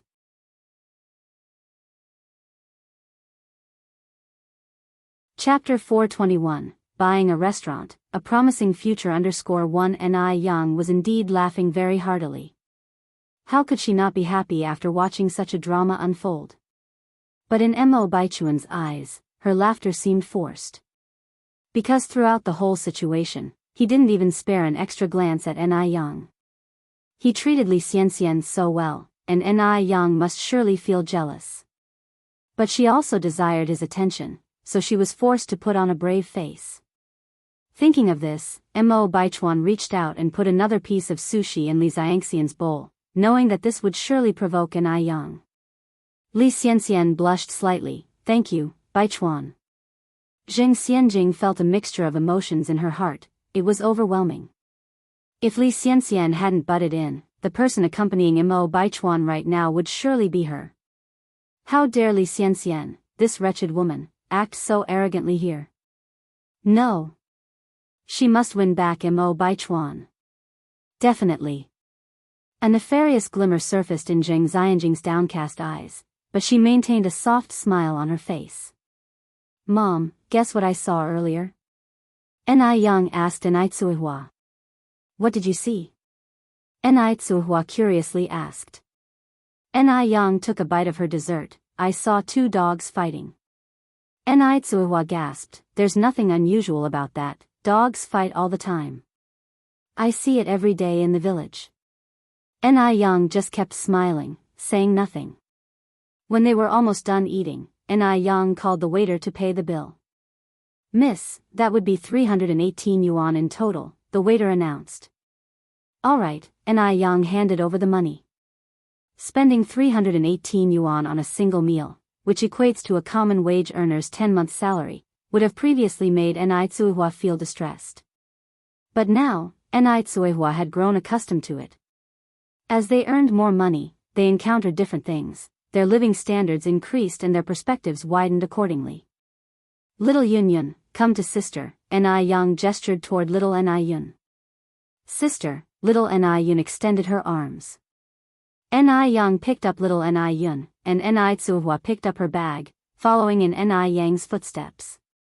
Mo Baichuan's gaze unintentionally swept toward Yang's side and discovered that her seat was already vacated. There was a mocking glint in his eyes. So, Yang couldn't sit still anymore, could she? Mo Baichuan subtly withdrew his gaze, turned to Li Xianxian, finished eating? Let's head back once we're done. Okay, Li Xianxian nodded gently. Jing Xianjing followed up, Brother Baichuan, where are we going this afternoon? Just as Li Xianxian thought that Mo Baichuan would certainly ask for her opinion, he responded, you guys can go out this afternoon, I have other matters to attend to. He had already provoked Yang, so naturally there was no need to keep up the act with Li Xianxian. Li Xianxian was momentarily stunned, then wisely said, work is important, Baichuan, you go ahead. It seems that Mo Baichuan doesn't like Li Xianxian as much as she thought. Jing Xianjing quickly seized the opportunity, Brother Baichuan, I also have things to do this afternoon, could you drop me off on your way? Sure, Mo Baichuan nodded. He and Jing Xianjing grew up together, their relationship was like siblings, so giving her a lift was completely normal. Thank you, Brother Baichuan. Jing Xianjing stood up, Xianxian, we're leaving first. The word "we" sounded particularly irritating to Li Xianxian. How cunning of Jing Xianjing. Li Xianxian replied with a smile, Baichuan, make sure to safely take Xianjing home. Mo Baichuan nodded in agreement. Jing Xianjing gleefully clung to Mo Baichuan's arm, Brother Baichuan, let's go. Looking at their departing figures, a simmering rage flashed in Li Xianxian's eyes, as if she were about to burn Jing Xianjing to ashes. It seems the plan needs to be accelerated. She must have a child to tether Mo Baichuan tightly to her. Yang was out shopping with Tsuehua, carrying little Yun in her arms. As they passed by a handbag shop, Yang suggested, Mom, let's go buy a bag. Tsuehua was still using a bag made from scraps of fabric. I have a bag, we don't need to waste money, Tsuehua refused. Yang laughed and replied, let's buy one, it's not that expensive. We spent over 300 yuan on our meal, what's a bag compared to that? Tsuehua hesitated for a moment before finally accompanying Yang into the store. At that time, big brands like LV, Versace, Gucci, and Bulgari hadn't yet penetrated the domestic market, so all the bags sold in the store were locally produced, with tube bags being the most popular. Conveniently hung on the handlebars of a bicycle, tube bags were both stylish and practical.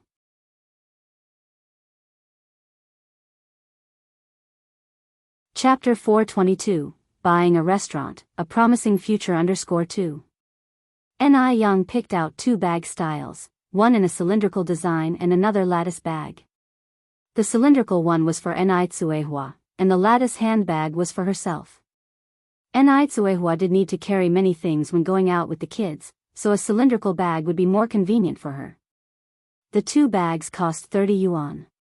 After buying the bags, Yang said, Mom, let's go buy a bicycle. Tsuehua replied, why buy a bicycle? We already have one at home, don't we? Yang continued, the bicycle is for you to ride, Mom. It'll make things more convenient for you when you're out. Tsuehua always had to walk to the edge of the village and take the bus to get to the city, which took a lot of time. No need, Tsuehua refused, I hardly go out anyway. Besides, Yun is still too little to sit on her own. Even if there were a bike, I couldn't ride it. Let's buy one anyway. Then we'll install a child's seat on the back. Yun can sit there. Convinced by these words, Tsuehua decided to follow Yang and buy a bicycle. A Phoenix brand bicycle was 275 yuan. Adding a child's seat, the total cost was 280 yuan. The child seat available at the time was made of woven bamboo. It was completely natural and non-polluting and was very cool to sit on in the summer. As soon as she sat on the child's seat, little Anayun started laughing joyously. Mother and daughter were walking forward while pushing the bicycle along. When passing by a bustling commercial street, they saw a group of people discussing something. Is this restaurant about to close down? The transfer fee is 2,800 yuan. No, wait. 10,000. 48,000? Gosh. Am I hallucinating? They're only selling an empty shell and still want 38,000. Has the boss gone mad? Whoever buys it is an idiot. Even 2008 is too much. Ni Young backtracked quietly when she heard these remarks, and looked at a red notice with black letters pasted on the wall. The gist of the notice was that the restaurant was facing closure due to poor management. Now, they wanted to transfer ownership. The transfer fee, together with the restaurant's property rights, was being offered for sale at 48,000 yuan. It was a 3-story small restaurant with over 1,500 square meters. 48,000 yuan was not expensive. Moreover, considering the location, it would not cost less than several hundred million yuan in the future. For a moment, Ni Young was tempted. After all, she used to be in the catering industry in her previous life. Mom, what do you think about this restaurant? Ni Tsuhua shook her head. Not good, it's about to go bankrupt. Ni Young smiled. Mom, when assessing a situation, we can't just look at the surface. There are many reasons why a restaurant might go bankrupt. It could be due to poor management, or it could be a problem with the taste of the food. I think the location here is good, and if it's well managed and the food tastes good, we don't have to worry about there being no business. Since it's a restaurant, the taste certainly plays a key role. As long as the taste is good and the service is up to standard, there should be no problem. In this era, people's sense of service and being served isn't strongly developed. If they can train a team to provide quality service, like Haidaleo in the future, they can certainly stand out in this industry. As a mother knows her daughter best, Ni Tsuhua quickly grasped Ni Yang's intentions. Yang, you're not thinking of buying this restaurant, are you? Yes, Ni Yang nodded. Ni Tsuhua said, that's 480,000. It's a lot more than just a few hundred or a few thousand. Yang, think it through. Ni Yang replied, Mom, I've thought it through. I want to buy it. If she bought the restaurant, even if she didn't run it, she wouldn't lose anything just leaving it as it was. On the contrary, she would make a fortune. Of course, Ni Yang wanted to buy it. What's more, Ni Yang was confident she could turn the business around. This way, she could make money and see her asset appreciate. It was like hitting 2 birds with 1 stone. 480,000 was a large sum for Ni Tsuehua. She expressed some concern and said, Yang, do we really have that much money? Even though she knew the milk tea shop, noodle restaurant, and skincare shop were all very profitable and making good money, Ni Tsuehua had not actually worked out the figures. She did not know just how much money Ni Yang had. Ni Yang patted Ni Kuihua's hand. You don't need to worry about the money. Ni Tsuehua continued, Yang, the restaurant owner couldn't even make a profit before going bankrupt. Are you sure you will succeed if you take over? This is 480,000, not 48, or 4,800. Yang, our noodle restaurant, milk tea shop, and skincare shop have done very well. Maybe we should not bother with anything else? As the old saying goes, don't fuss over trifles, and you won't end up poor. We should live a steady life. We have enough money, we just need to have enough to spend. I'm content with the life we have.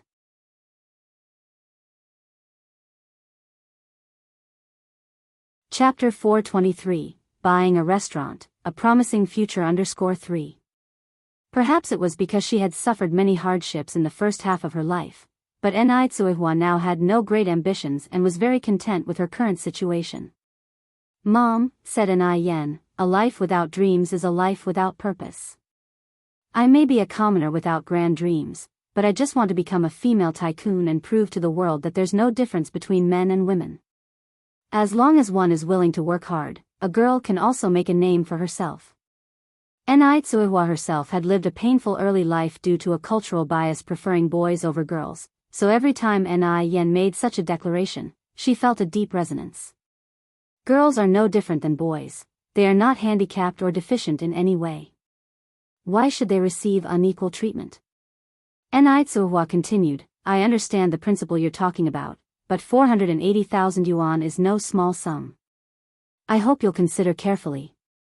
Ni Yen nodded her head, don't worry, Mom. I never take on anything if I'm not confident about it. And I never do loss-making businesses. All right. Ni Tsuehua continued, you go and have a good talk with them, then.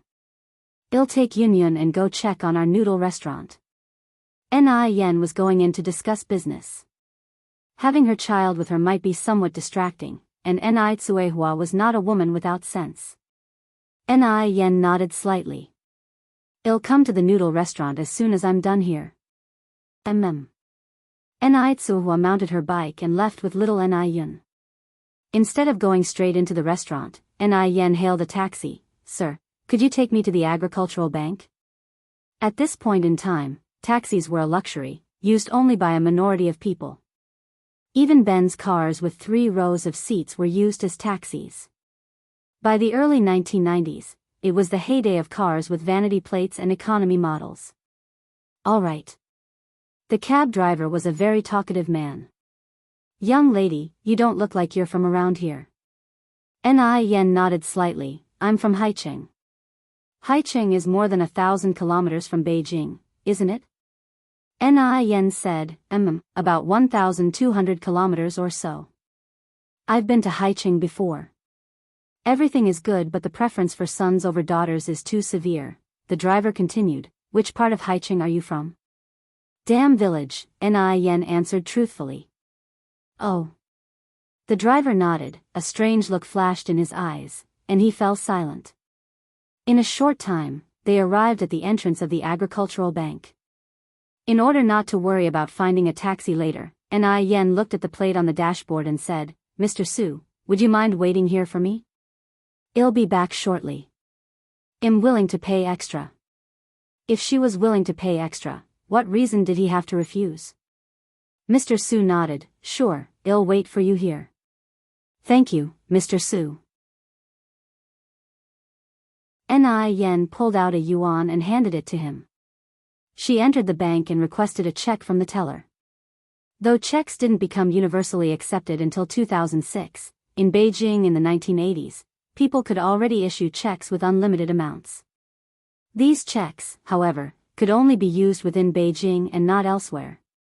When she exited, Mr. Su was still waiting at the door. Ni Yen opened the car door and got inside.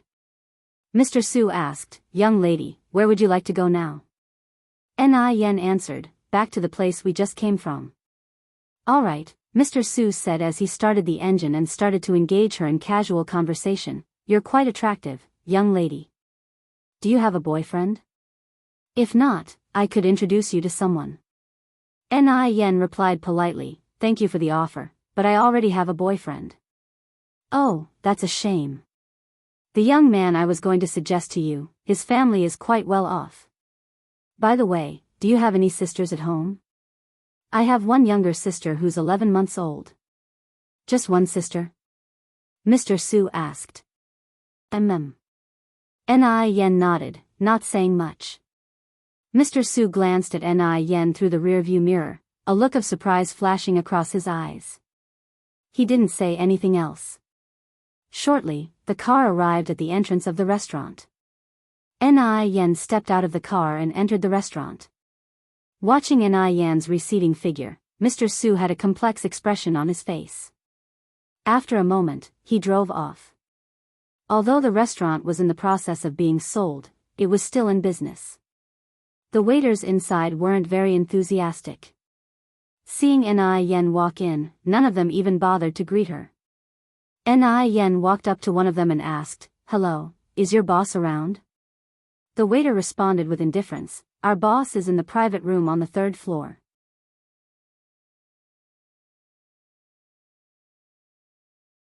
Chapter 424, buying a restaurant, a promising future _4. Ni Young wasn't angry, and she said, "Could you take me there?" "Follow me," the waiter strode forward. The two of them arrived at a private room on the 3rd floor. Just as he knocked on the door, a smile appeared on the waiter's face. "Boss. What can I do for you?" The restaurant owner appeared to be a young man in his 20s. "This lady is looking for you." The waiter took a step back. "Hello," Ni Young spoke softly. At the sight of Ni Young, the young man blinked, then said, "Hello." As Ni Young walked in, she said, "I'm here to discuss the sale of your restaurant." At that, the young man seemed taken aback. Ni Young was thin and young. Although she was quite pretty, she didn't fit the image of a rich person. In this day and age, most of the rich were somewhat overweight. Rich people could afford to eat meat, their bellies were plump, so naturally, they were fat. Someone like Ni Young, clearly, looked like an ordinary person who couldn't even afford meat. How could she afford to buy a restaurant? The man expressed his doubts. Ni Young knew he had apprehensions. After all, she was quite young. "This is a check." Ni Young placed a check on the table. Seeing the check for $480,000, the man expressed his confusion. "Are you sure you're serious?" The young man had seen the world and knew full well that the check wasn't fake. Ni Young smiled calmly. "Does it look like I'm joking?" Even though she was smiling, there was not a shred of joking in her words. She didn't act like a 17-year-old girl, but more like someone who had faced trials and tribulations. The young man sobered up, stood up, and pulled out a chair. "Please have a seat." "Thank you." Ni Young sat down gracefully. "Let me introduce myself. I'm Ni Young, you can just call me Xiaoni, and I will be taking over your restaurant." The young man said, "Nice to meet you, Miss Ni. My name is Chen Jitsong."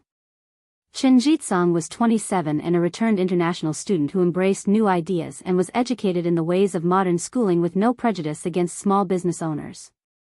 He studied hotel management abroad, considering his professional knowledge comprehensive. In school, he was an outstanding student, so his confidence in owning a restaurant and soaring in the industry was high. However, theoretical knowledge and practical experience turned out to be quite different. The restaurant had lost hundreds of thousands within a year.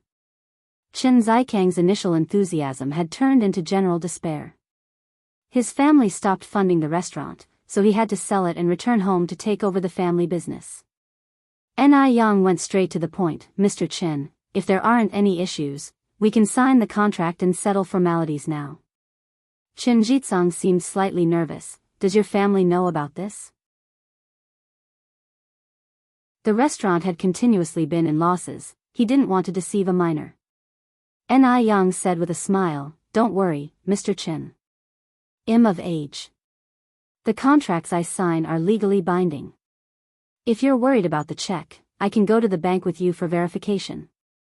Chen Jitsong continued, "Do you know that my restaurant has been in the red the whole time?" Ni Young responded coolly, "I know." Chen Jitsong was somewhat surprised. "You know and you're still willing to buy it?" Ni Young wasn't the first person who wanted to buy the restaurant. Before her, there had been at least 20 other people. But the first thing they did was slash the asking price. The $480,000 priced restaurant was immediately brought down to just over $100,000. However, Ni Young didn't seem to have any intention of negotiation. This was strange. Ni Young was blunt. "I'm confident I can make it popular." Chen Jitsong laughed. "I was just as ambitious when I started." After that, he posted a lease transfer notice. It was a sad recollection. Having had such a failed venture, Chen Jitsong had no desire to start over. He was better off inheriting the family business. Ni Young asked instead, "So, Mr. Chen, are you not willing to sell now?" "No, it's not that," Chen Jitsong continued. "I just think you're rather strange. By the way, which family from Beijing do you belong to? How come I've never seen you before?" Seeing Ni Yang's indifference towards the $480,000, Chen Jitsong subconsciously thought she was from a well-off family.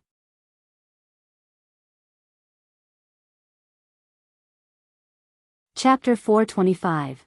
buying a restaurant, a promising future _5. It was odd that Chen Jihao, who had met nearly all the socialites in Beijing the day he returned to the country, had never encountered Ni Yang. Ni Yang was so attractive, if he had met her, it would be impossible to forget. Ni Yang said, "I'm not from your circle." Upon hearing this, Chen Jitsang said with a surprised face, "Then how come you're so wealthy?" Ni Yang gave a faint smile. "Mr. Chen, do you still want to sell your restaurant?" Chen Jitsang, realizing his rudeness, hurriedly said, "Sell, let me grab the contract. And then we can go to the Bureau of Industry and Commerce together." Ni Yang nodded. Chen Jitsang took the contract and pushed it towards Ni Yang. Ni Yang picked up the contract, without rushing to sign, but read swiftly as the turning pages rustled in the air. She was reading so quickly that Chen Jitsang thought she was just posing. Just like some young girls who like to pretend they understand when they don't, acting like they are mature. Isn't something off here? Ni Yang set down the contract, pointing to a clause. What's the problem? Chen Jitsang asked. Ni Yang continued, it should specify here that the restaurant is not just being leased, it's being sold along with its property rights. Otherwise, this could easily lead to disputes later. Let me see. Hearing this, Chen Jitsang also took the contract and started to read it carefully. After a moment, he nodded and said, I apologize, Miss Ni. This is indeed an issue, I'll contact the lawyer to make adjustments. After the lawyer drafted the contract, Chen Jitsang also took a look, but he didn't notice the problem. He didn't expect that Ni Yang would spot the issue immediately. This girl was not to be underestimated. Chen Jitsang was secretly surprised. Ni Yang picked up her pen and marked the problematic area. She then said, Don't rush to amend it, let me read it again. Okay. Chen Jitsang looked at Ni Yang again, his eyes filled with a hint of admiration. When she was reading the contract, her eyebrows frowned in concentration, her lips pressed together, her appearance was extremely attractive. No wonder they say that people are most attractive when they are serious. Chen Jitsang had seen many beautiful women at home and abroad, but he had never encountered someone like Ni Yang. Her beauty was beyond words, yet it was breathtaking. During the process of reviewing the contract, Ni Yang pointed out a few more issues. The issues seemed small, but upon careful inspection, they were quite troublesome. Suppressing the shock in his heart, Chen Jitsang said, We won't have time to sign the contract today. I will have the lawyer revise these issues when I go back. Let's plan to meet tomorrow afternoon. Okay. Ni Yang nodded, see you tomorrow afternoon. Would Miss Ni like to take a tour of the restaurant? Chen Jitsang asked. Ni Yang smiled subtly, I'd be delighted. This way, please. Chen Jitsang led the way. Following Chen Jitsang from the restaurant's kitchen to the front hall, Ni Yang roughly understood why Chen Jitsang was losing money. It was because Chen Jitsang failed to bring out the special features of the restaurant and his management was too by the book. The chefs he hired were all experts in making local Beijing cuisine. Beijing dwellers were tired of local dishes, and with the staff lacking service skills, business wouldn't be great. After a tour of the restaurant with Chen Jitsang, Ni Yang said her goodbyes. Chen Jitsang walked Ni Yang to the door. Miss Ni, let's meet again tomorrow afternoon. Okay. Ni Yang nodded. Goodbye, Mr. Chen. Goodbye. Watching Ni Yang's retreating figure, Chen Jitsang felt an unease in his long-settled heart, as if it had been hit by a lost deer. He hadn't felt this impulsive for many years. He suddenly felt thankful for his decision to return from studying abroad and to open a restaurant. Had he not opened a restaurant, he wouldn't have made a loss, and consequently, he wouldn't have met Ni Yang. Upon arriving at the noodle restaurant, Ni Tsuihua asked, Yang, how did your business negotiation go? Ni Yang replied, it's essentially settled. I'll be making the payment and discussing the contract tomorrow. Ni Tsuihua nodded, now that you've made a decision, I won't say much. As long as you know what you're doing. Ni Yang slipped her arm through Ni Tsuihua's. Mom, don't worry. I will make sure our lives get better. In the evening, Ni Yang and Ni Tsuihua cycled back to Jinghua village. The first thing Ni Yang did when she got home was to feed the mina with bugs.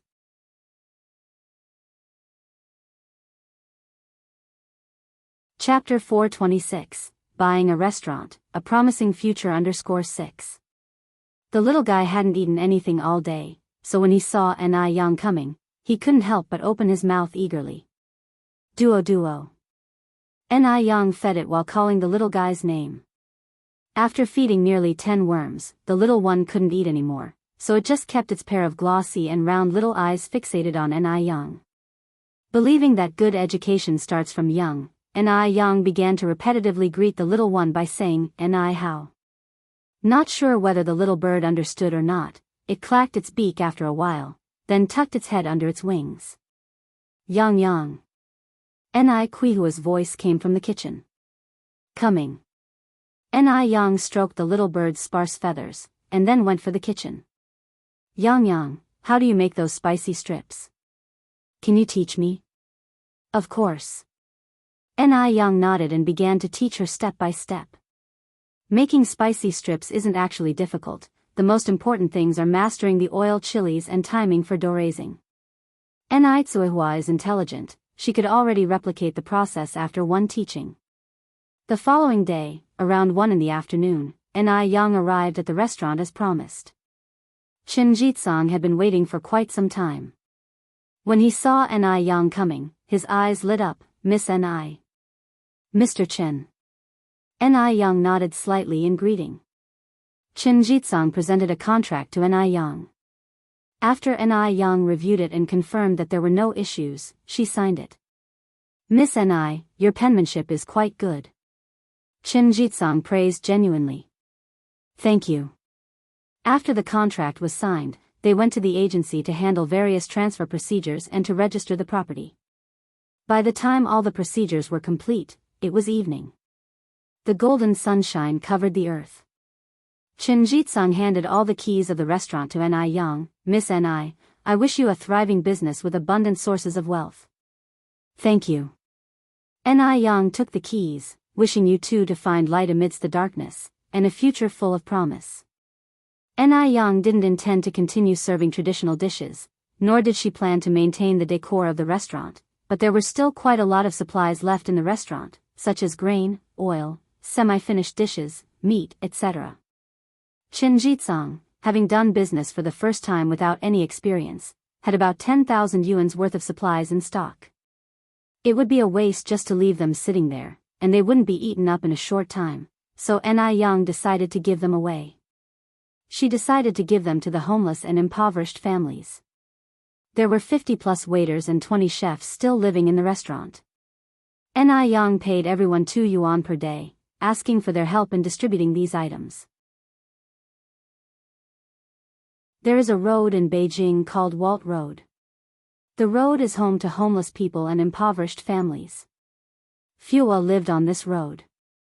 Ni Yang led everyone to Walt Road, going door to door handing out food.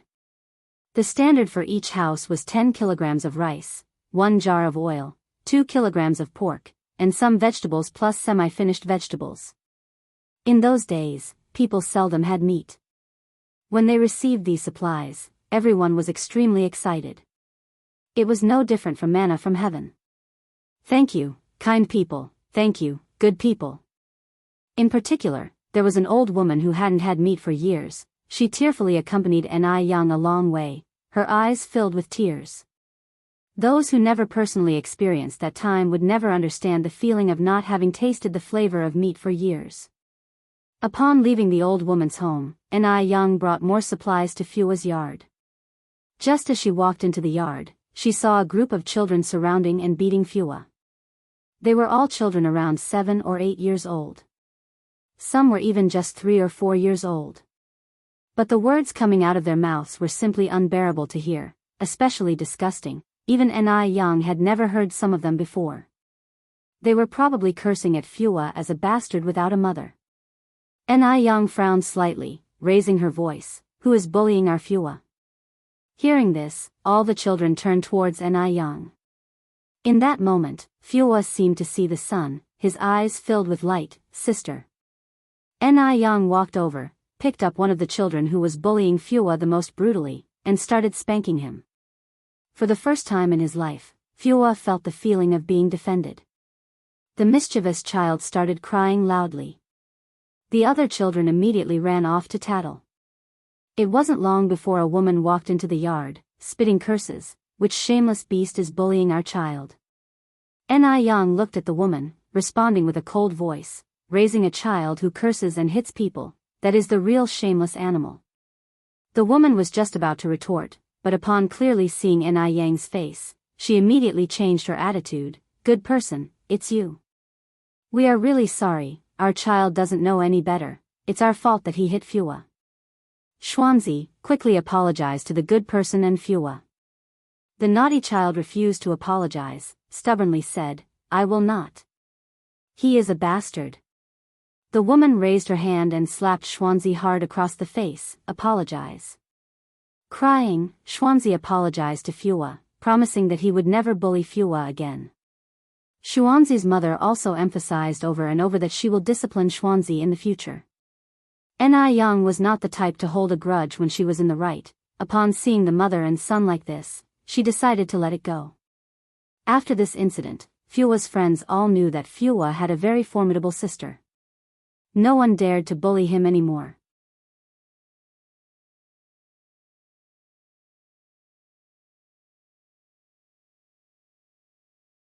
Chapter 427, a not-to-be-missed drama. _1. The steak was personally fried by Li Xianxian. To be able to cook a master-level crispy tender steak, she had intentionally attended a culinary course in our country for over a month. The red wine was personally purchased by Li Xianxian. It had been decanted previously, you could smell the fruity taste of grapes even before it reaches your throat. It was top-notch red wine from F country.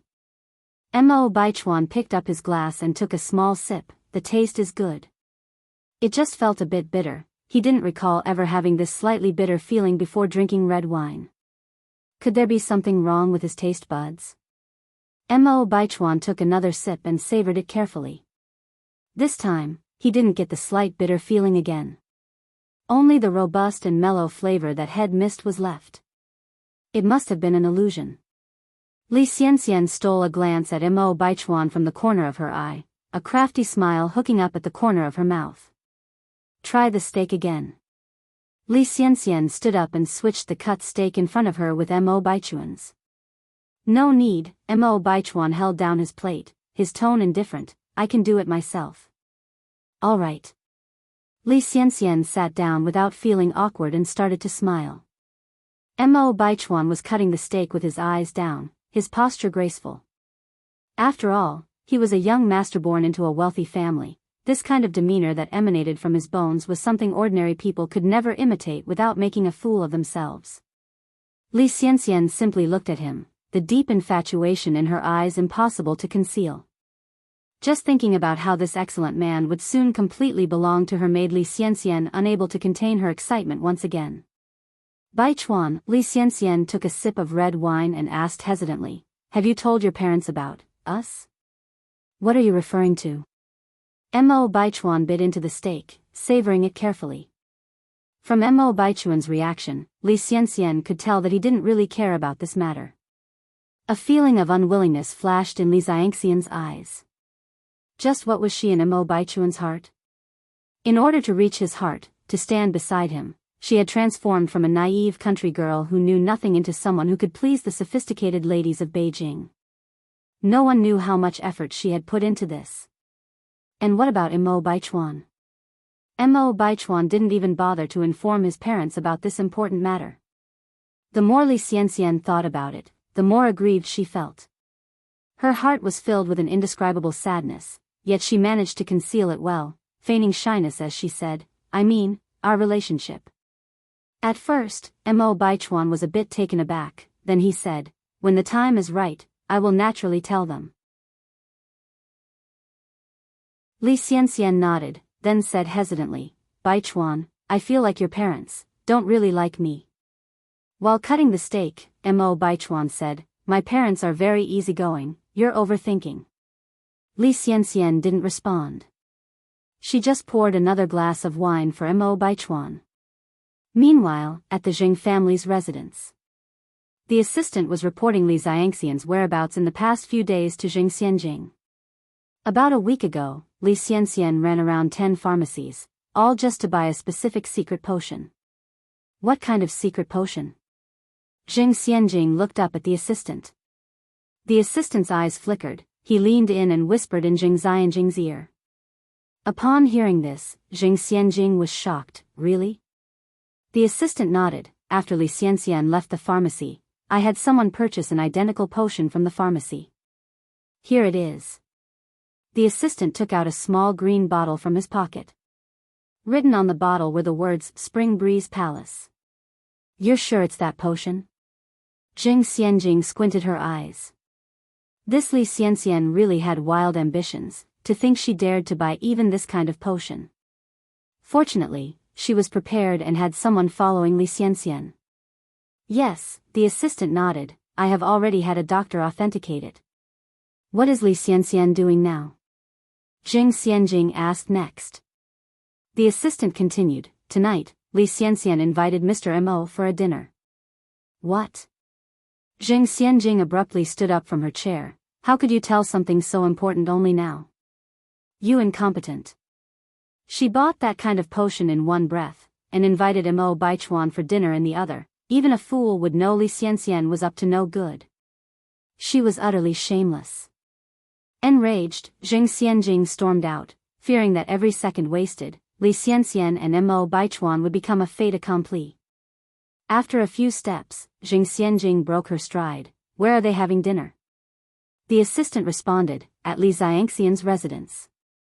The moment the assistant's words echoed, Jing Xianjing had already disappeared from sight.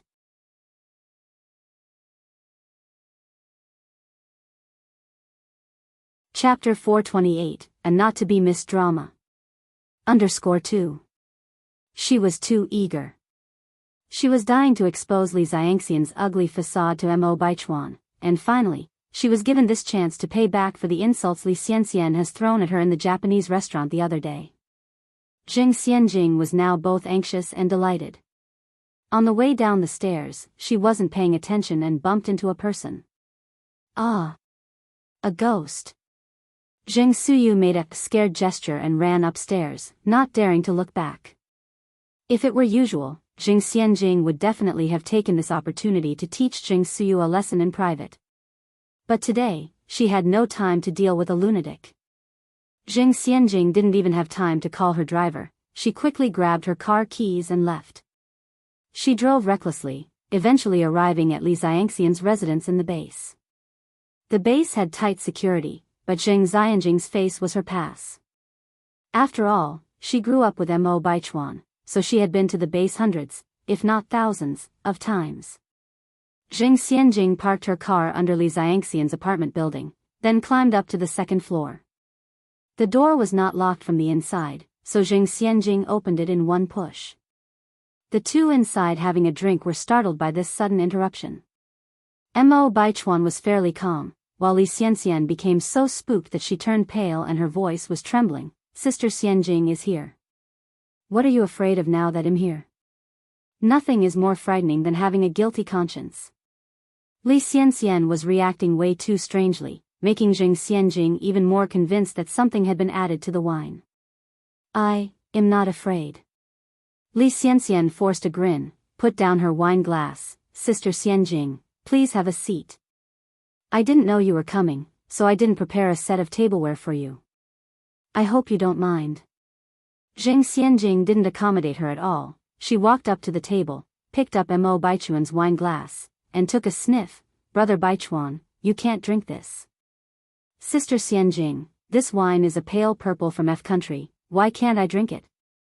Li Xianxian had calmed down a lot now and stood up to retrieve the wine glass from Jing Xianjing, but was skillfully avoided. Mo Baichuan looked at the two in confusion. Jing Xianjing sneered, Li Xianxian, stop acting innocent. Do you not know what you've done wrong? Li Xianxian shook her head helplessly. Sister Xianjing, what on earth are you talking about? I don't understand. Jing Xianjing looked at Li Xianxian with a mocking face. Li Xianxian, can you stop pretending to be innocent? Sooner or later, your deeds will be exposed. Stop acting. Li Xianxian turned pale and was so frightened that she even started tearing up. Sister Xianjing, if you have anything to say, just say it directly. I really don't understand how I offended you. Why are you targeting me every time? If I really did something wrong, I'm willing to apologize to you. I'm sorry, Sister Xianjing, I was wrong. At her words, Mo Baichuan turned to look at Jing Xianjing, studying her more closely. From the moment she entered the room, Jing Xianjing was accusatory, while Li Xianxian remained weak and understanding. Even though Jing Xianjing's accusations had become very harsh, Li Xianxian chose to swallow her pride and apologize to Jing Xianjing. Could an ordinary person have this kind of magnanimity? Perhaps Li Xianxian was really a rare good girl, and he shouldn't have started dating her just to stir up jealousy in Ni Yang. That would be using her. With this thought, Mo Baichuan was filled with guilt. It was he who had wronged Li Xianxian. Xianjing, you've gone too far. Mo Baichuan frowned slightly. Li Xianxian managed to hide a smile. In her previous life, she was well versed in human psychology. She knew that the defender always had the advantage. As long as she took the initiative to apologize, even if she was in the wrong, she would appear right. You think you can outsmart me, Jing Xianxian? You're too naive. Brother Baichuan, Jing Xianjing turned to Mo Baichuan and said, Li Xianxian put an aphrodisiac in this wine. She's trying to trap you. You mustn't be fooled by this wicked woman. Aphrodisiac? Upon hearing this, Mo Baichuan's face instantly changed. No wonder he thought there was something different about the taste of the wine today. So it was drugged. Jing Xianjing continued to speak. Li Xianxian, how can you be so shameless? You even stooped to doing such a filthy thing. I really didn't. Li Xianxian immediately burst into tears, her voice choked. She didn't know what to say anymore, she just kept clutching Mo Baichuan's sleeve.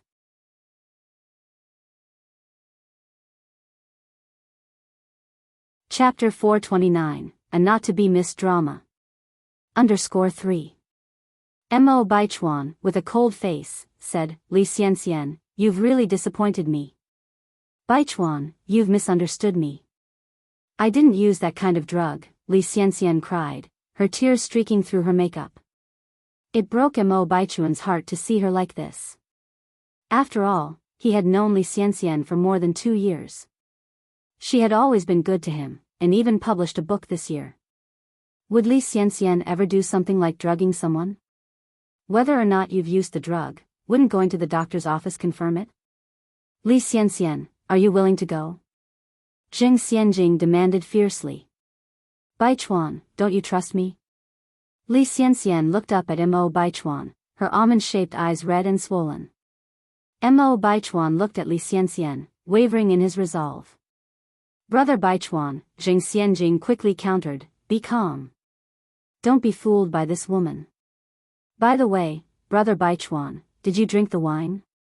If you did drink, there's no way you wouldn't react.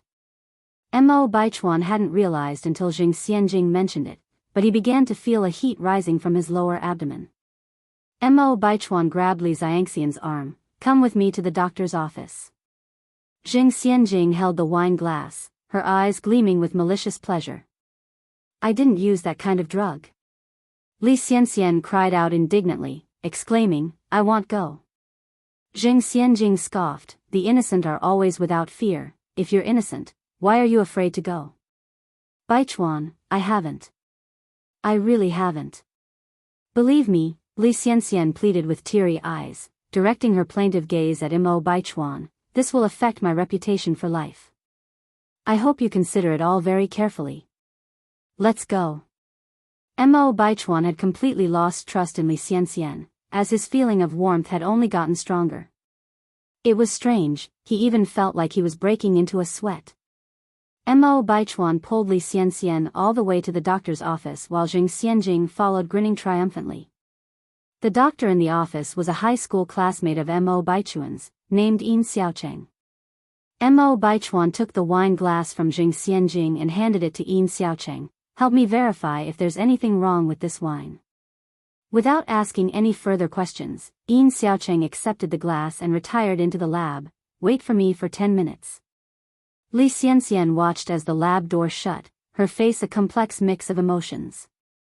Jing Xianjing looked at Li Xianxian's despair with a gratified smile. Who would have thought the impressive Li Xianxian would be reduced to this? After 10 minutes, the lab door reopened.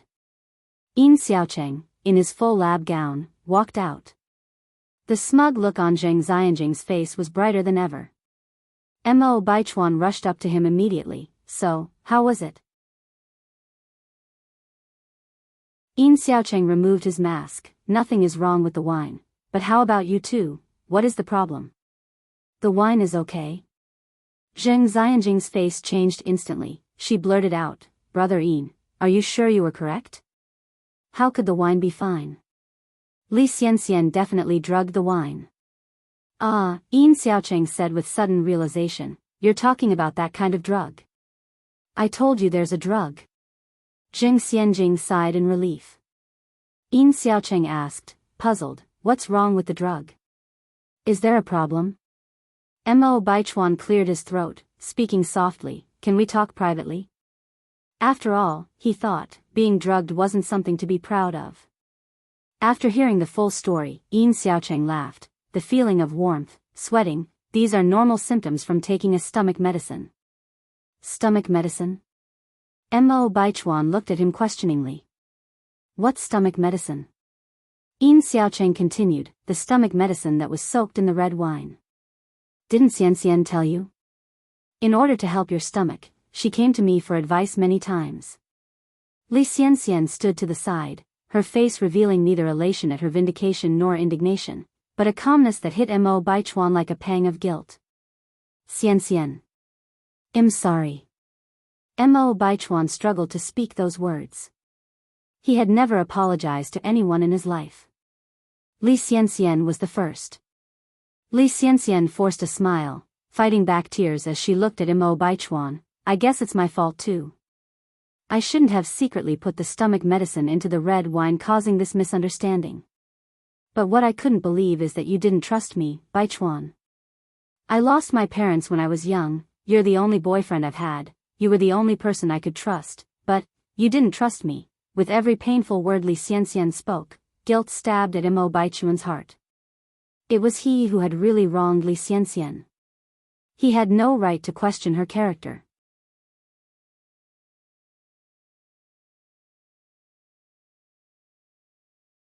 Chapter 430, a not-to-be-missed drama.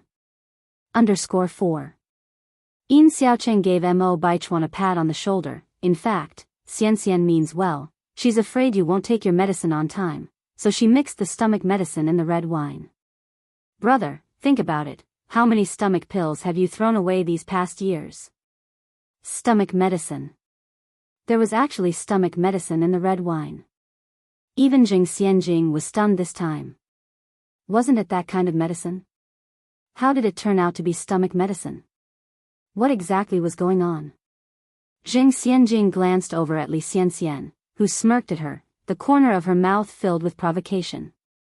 Now Jing Xianjing understood everything. This was clearly a trap Li Xianxian had intentionally set for her. All was pre-planned by Li Xianxian. You vile woman. You schemed against me. Unable to bear such humiliation, Jing Xianjing stormed over and slapped Li Xianxian hard across the face. Li Xianxian's head jerked to one side, a trace of fresh blood oozing out of the corner of her mouth. Sister Xianjing, I didn't, Jing Xianjing. Enough is enough. Mo Baichuan seized Jing Xianjing's wrist and gave it a rough swing. Jing Xianjing staggered, almost falling. Brother Baichuan, we have been friends since childhood. You've only known Li Xianxian for 2 years. Please believe me. It's Li Xianxian who's deliberately framing me. Jing Xianjing, I've indulged you enough in the past. Get out now. Mo Baichuan angrily pointed towards the door, his face darkened with fury. Li Xianxian walked up to Mo Baichuan and seemingly understandingly said, actually, Sister Xianjing means well. She's grown up with you and didn't mean to cause harm. It appeared that Li Xianxian was finding excuses for Jing Xianjing when in reality, she was adding fuel to the fire. Jing Xianjing almost died of anger. Damned Li Xianxian. She never dreamt that she would fall so miserably into Li Xianxian's trap one day. But she wouldn't admit defeat. Jing Xianjing immediately said, "Brother Baichuan, I know I was wrong. Please don't be angry with me. Xianxian, please be magnanimous and forgive me, not being entirely a fool." A hint of surprise flashed in Li Xianxian's eyes, and she generously said, "I hope that Sister Xianjing will think twice before doing anything next time." Jing Xianxian nodded hurriedly, "Thank you, Xianxian, I promise there won't be a next time." The next time, she will repay Li Xianxian 100,000, tens of thousand times over for the humiliation she suffered today. Li Xianxian looked at Mo Baichuan, "I'd like to take a day off to calm down." "Okay." Without any hesitation, Mo Baichuan nodded in agreement. "Then I'll leave first." "I'll walk you out," Mo Baichuan said, trying to make up for his guilt, and caught up with Li Xianxian's steps. Li Xianxian turned back to refuse Mo Baichuan, "Don't follow me, I want to walk alone." This was the first time Li Xianxian had refused Mo Baichuan. Mo Baichuan was taken aback for a moment, and then said, "Then be careful on your own." Li Xianxian nodded, turned around, and walked towards the door. Her figure quickly disappeared from the base. "Brother Baichuan, Jing Xianjing hesitated to step forward. "You should also go." Mo Baichuan pinched his temples. Jing Xianjing continued, "Brother Baichuan, believe me, I really didn't." Mo Baichuan cut Jing Xianjing off mid-sentence, "Go home." Those words exhausted all of Mo Baichuan's patience. Jing Xianjing bit her lip and decided to retreat for now. After leaving the base, Li Xianxian didn't go anywhere else. Instead, she went to a public phone booth and made a phone call. After making the call, she squatted down on the side and sobbed sadly. Not long afterward, a small sedan pulled up next to Li Xianxian. Li Ting stepped out of the driver's seat. "Xianxian, what's wrong?" Although Ni Yang had told Li Ting that Li Xianxian's song, Mountain Moon, was plagiarized from Shi Murong, he didn't believe that Xianxian would plagiarize. How could a kind and exceptional girl like Li Xianxian commit such a contemptible act of plagiarism? It must have been Ni Yang, who was jealous of Li Xianxian, slandering her.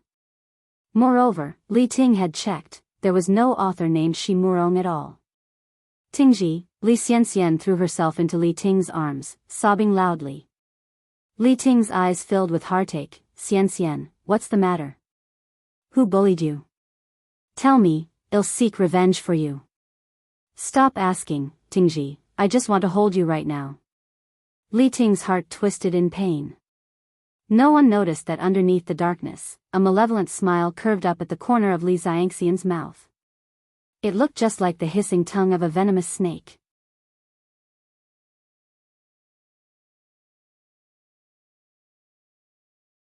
Chapter 431, a not-to-be-missed drama. _5.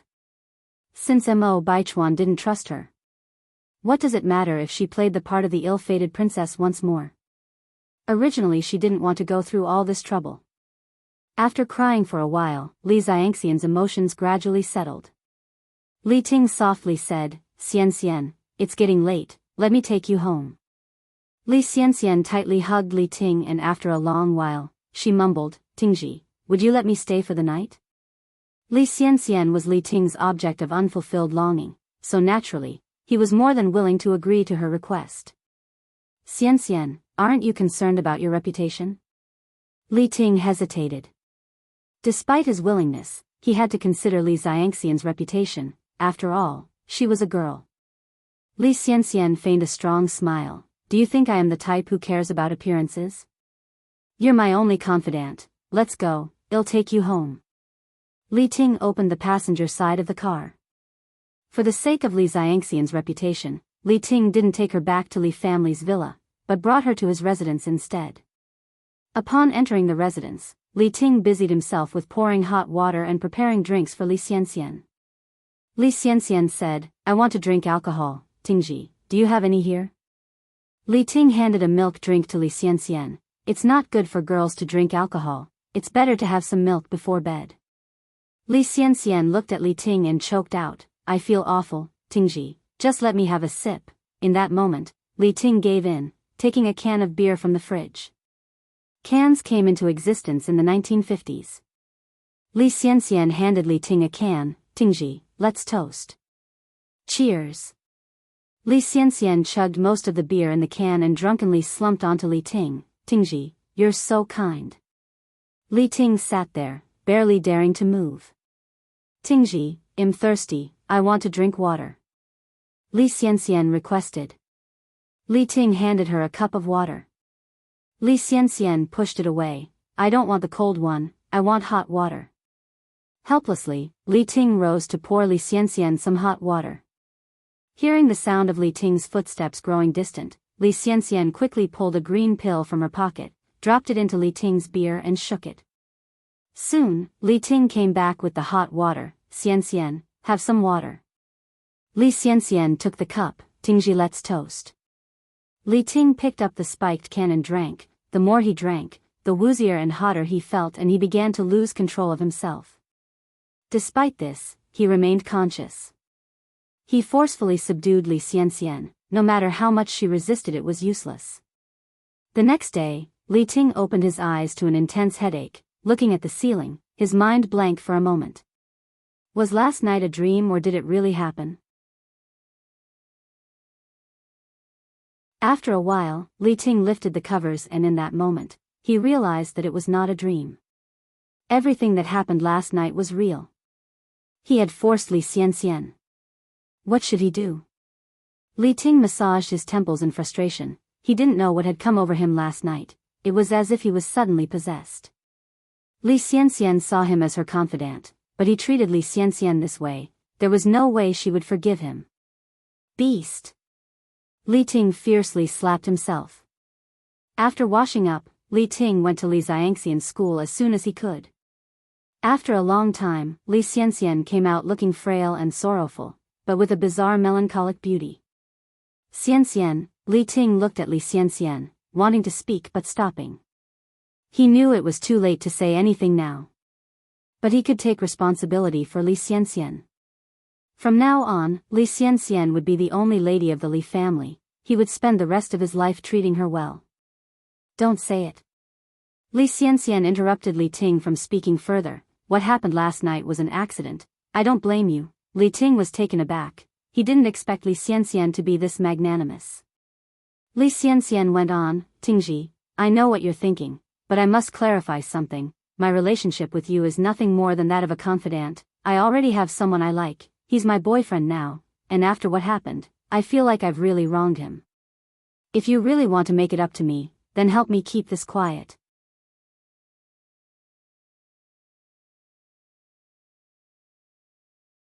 Chapter 432, a not-to-be-missed drama. _6.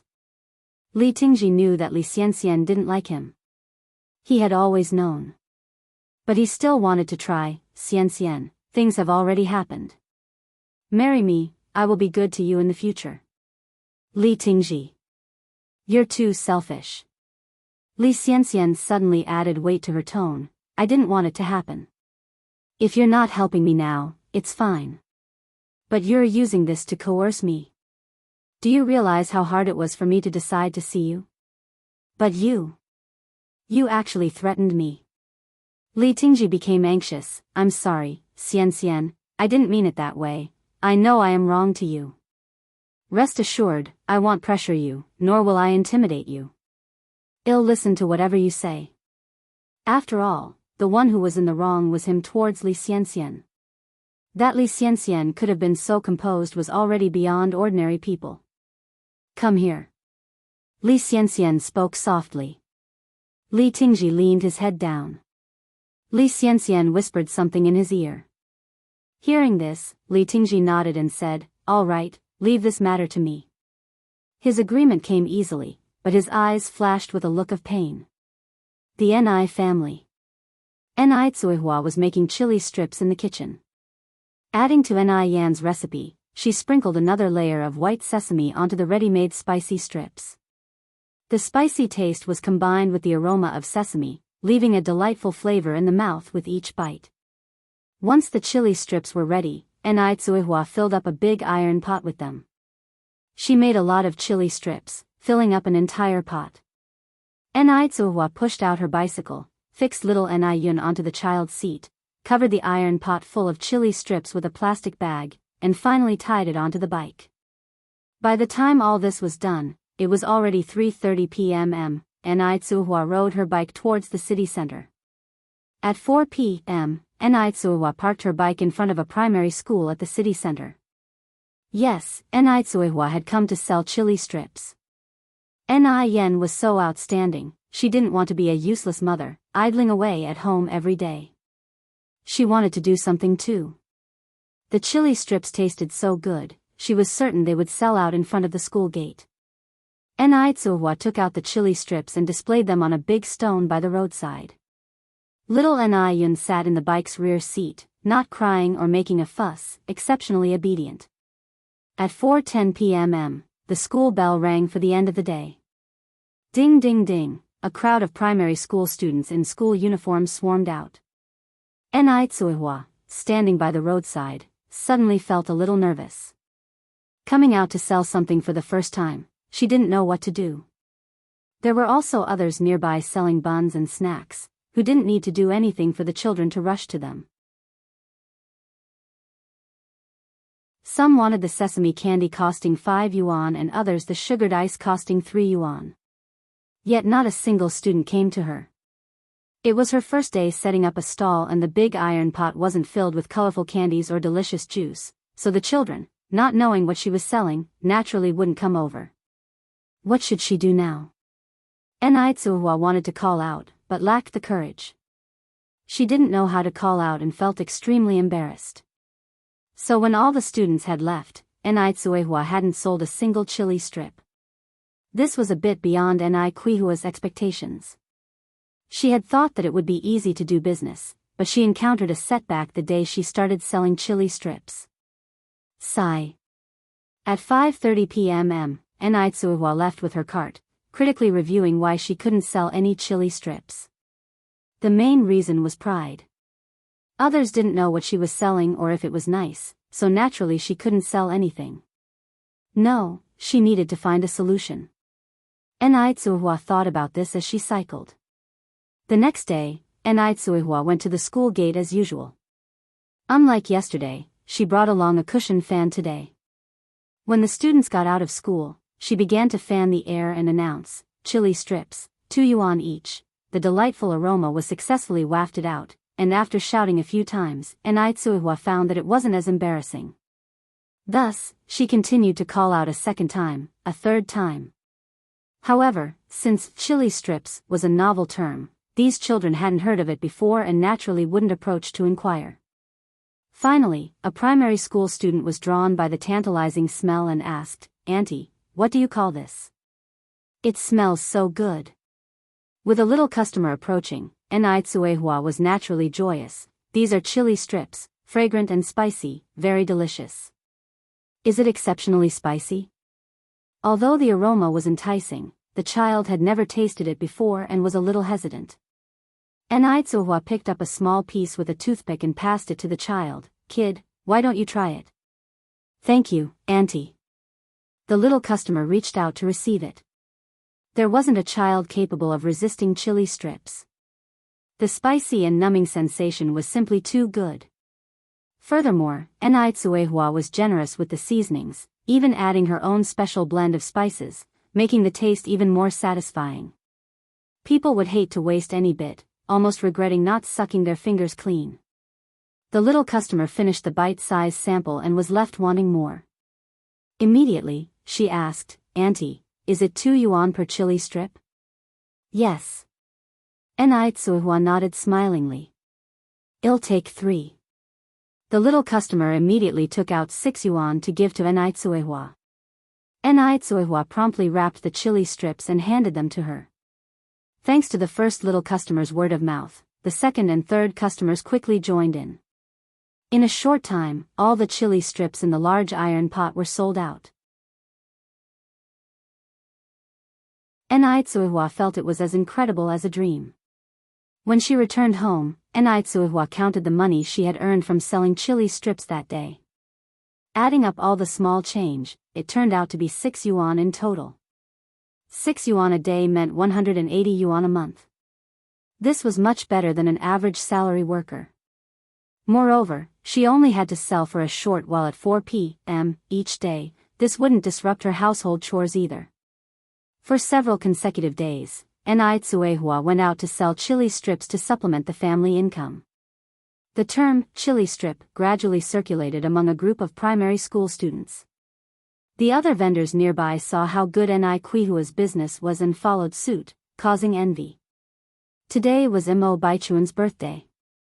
Mo Baichuan didn't want to be extravagant, but his good brother Li Tingji and several other friends insisted on holding a birthday party for him. Mo Baichuan couldn't refuse, so he had to agree. Because of the previous incident, Mo Baichuan always felt guilty towards Li Xianxian, so he went to invite her personally.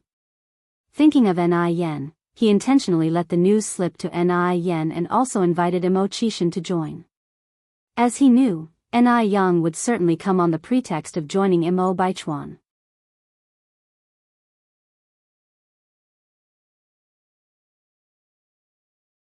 Chapter 433, Mo Baichuan's Strategy, Big Brother's Marriage Proposal _1. So, Mo Baichuan's next move was to compensate Li Xianxian well, so as to provoke Ni Yang. The venue for Li Tingzi's birthday party for Mo Baichuan was a large restaurant in Beijing. By 7 o'clock in the evening, Mo Baichuan arrived punctually under Li Xianxian's dormitory. For her part, Li Xianxian showed up, looking beautiful and radiant before Mo Baichuan, not pretending to be ignorant, as though she had forgotten the incident of that day. Baichuan. Seeing Li Xianxian in such a magnanimous state deepened Mo Baichuan's guilt, and he took the initiative to open her car door. Sit. Thank you. Li Xianxian leaned in and sat. Within a short time, the car had arrived at the restaurant entrance. Thinking that Ni Yang and Mo Qishan were probably already there, Mo Baichuan took the initiative to link arms with Li Xianxian and proceed into the restaurant. Li Xianxian looked at their linked arms, a faint curve forming at the corner of her mouth. After tonight, Mo Baichuan would wholly belong to her. As soon as the two walked into the private room, they were showered with streamers by good friends hiding in the dark. Happy birthday. It was the first time for Mo Baichuan to introduce Li Xianxian to these friends, and the crowd teased him. Baichuan, who is the beauty beside you? Baichuan, won't you introduce her to us? Maintaining his composure, Mo Baichuan scanned his gaze across the crowd. This is my girlfriend Li Xianxian. Girlfriend? The iron tree that hadn't bloomed for 1,000 years has finally blossomed and he has a girlfriend. Everyone scrambled to greet Li Xianxian. She comported herself very well, showing the demeanor fitting to her heritage. Mo Baichuan's expression was a bit complicated, as Mo Qishan and Ni Yang were not among these people. Ni Yang didn't come? Where was Ni Yang? Usually, Ni Yang wouldn't skip a birthday party like this. Hadn't he let someone inform her? Could it possibly be that Ni Yang was on her way now? Yes, Ni Yang must be en route. Mo Baichuan withdrew his gaze nonchalantly. After their friends made a ruckus in the private room, when it was time to order dishes, neither Mo Qishan nor Ni Yang had come. Was Ni Yang trying to make a late grand entrance to attract everyone's attention? Considering her character, this was likely. Mo Baichuan didn't wait for Ni Yang and passed the menu to Li Xianxian for her to order the food. All of this was observed by Li Tingji, who was sitting across from them. A murky light flashed in his eyes and his fists clenched inside his sleeves. No one can understand the feeling of pushing the person you love most into another man's arms. It hurts his heart. But he had to keep it to himself. Just as almost all the dishes had been served, the door of the private room was pushed open again. Without a second thought, he knew Mo Qishan and Ni Yang must be the ones who came. Looking up, Mo Baichuan saw Mo Qishan, as expected. He knew Ni Yang would come eventually. A mocking gleam flashed in Mo Baichuan's eyes. Nephew, happy birthday. I got held up and came late. Mo Chishan still seemed frivolous and careless as ever. The rest of the table showed disdain towards Mo Kishan's arrival. He was nothing more than a good-for-nothing. He wasn't worth their extra glance. If Mo Chishan weren't Mo Baichuan's uncle, he wouldn't even have the privilege to share a table with them. Although there were plenty of spoilt brats among the upper class, none was as utterly worthless as Mo Chishan. Uncle. Mo Baichuan stood up politely, pulling out a chair for Mo Chishan. Mo Chishan took the seat without refusal, examined the room with his eyes, sat in the first position nonchalantly, chest folded, legs on the table, the very picture of a spoilt brat. A useless person wasn't scary. What was disturbing was that he didn't feel embarrassed about his actions but acted presumptuously. How did the 100-year-old Mo family end up with such a person? Everyone else at the table shook their heads helplessly. Mo Baichuan glanced casually at the restaurant entrance, furrowing his brows subtly. Did only Mo Chishan come? Where was N.I. Yang? Why didn't N.I. Yang come with Mo Chishan? Had they broken up? If they indeed had broken up, would N.I. Yang start taking steps to attract his attention next? Couldn't she hold back anymore? He knew it, N.I. Yang couldn't have been infatuated with a worthless person like Mo Chishan. A sneering light flashed in the depth of Mo Baichuan's eyes. Li Xianxian, looking at Mo Chishan with a smile, asked the question that lingered in Mo Baichuan's heart, Uncle, how come your fiancé did not come with you?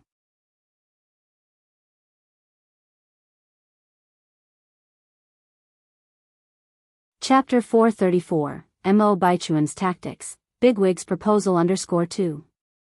The future sixth aunt-in-law. Upon hearing this, everyone else around was stunned. Mo Chishan has a girlfriend now. Who knows which girl is blind enough to be with this useless Mo Chishan? It must not be a decent girl, probably a gold digger out of the slums, only interested in the Mo family's fortune to date Mo Chishan. Otherwise, could this useless Mo Chishan possibly find a girlfriend in their circles? A gold digger and a good-for-nothing, what a perfect match they must be. Upon such thoughts, everyone's gazes became even more contemptuous. Without caring about the disdain from others, Mo Chishan picked up his glass, took a sip of red wine, and coldly said, Your sixth aunt is afraid of being bothered by some mad dog. A mad dog? Mo Baichuan's face turned dark. He didn't really want to lose his temper in front of his elder relative Mo Chishan. N.I. Yang clearly was the one who dumped Mo Chishan, yet he twisted it up now. Pathetic, truly pathetic. He has no self-awareness at all. Li Xianxian pretended not to understand. What kind of joke are you making, uncle? Where would there be any mad dogs around? Mo Chishan gave a faint smile. Isn't it clear to you if there are mad dogs around? After finishing, he stood upright and looked down at Mo Baichuan. I've already wished you a happy birthday, nephew. I have to leave now due to other matters. Other matters? What kind of business could Mo Chishan have? Someone jeered, Young Master Mo, you seem to be a busy man. May I know what urgent business you need to attend to? The enjoyment of a warm evening in the embrace of love is also a big deal in life. You're right. Eating, drinking and having fun are important too, right? At that, the room burst into laughter. Mo Chishan didn't get angry, took his hat from the waiter and put it on. The dark brim hid his elegant eyes and also the ridiculing expression in them. Interestingly, all of Mo Baichuan's friends considered themselves juniors in front of Mo Chishan, but Mo Baichuan didn't even attempt to intervene. He just got up and said, Uncle, let me see you out. Li Xianxian stood up and followed Mo Baichuan's pace. The two escorted Mo Chishan to the door. As Mo Chishan walked out, he looked up at the moon in the sky. The cold moonlight coated him with a silver halo, revealing a subtle mystique. Suddenly he missed Yang Yang. Mo Chishan sighed lightly. Striving to present N.I. Yang with all the finest things in the world, he had been busy all these days. Counting the time, they hadn't seen each other for over 10 days. Sir. A black luxury car pulled up in front of Mo Chishan, Marcus got out of the car and respectfully opened the back door. Mo Chishan leaned into the back seat. Sir, in a few days, it will be Miss Ni's younger sister Ni Yun's first birthday. Do you need us to prepare a gift? Morris, who was sitting in the co-driver's seat, looked back at Mo Chishan. A spark flickered in Mo Chishan's eyes. No need, I will prepare it myself. Prepare the gift himself? Upon hearing this, both Marcus and Morris were slightly taken aback. It seemed that this Miss Ni really was special. Mo Chishan unbuttoned the second button on his white shirt and said, "Clear my schedule for tomorrow morning." Understood. Marcus nodded his head. Inside the restaurant, in a private room, a group of people were clapping and singing happy birthday to Mo Baichuan.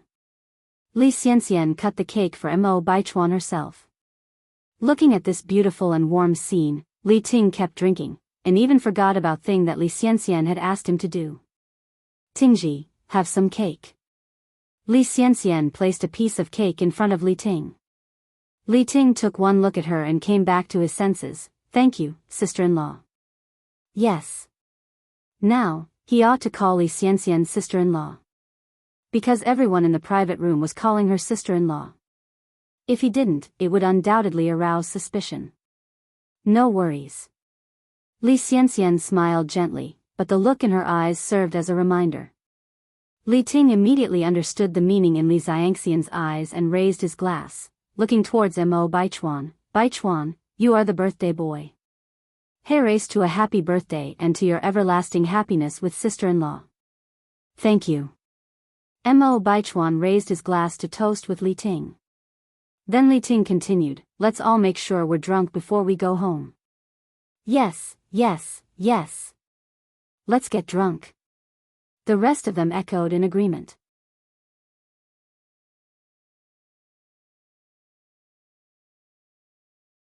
Chapter 435, Mo Baichuan's Tactic, Big Boss Proposal _3.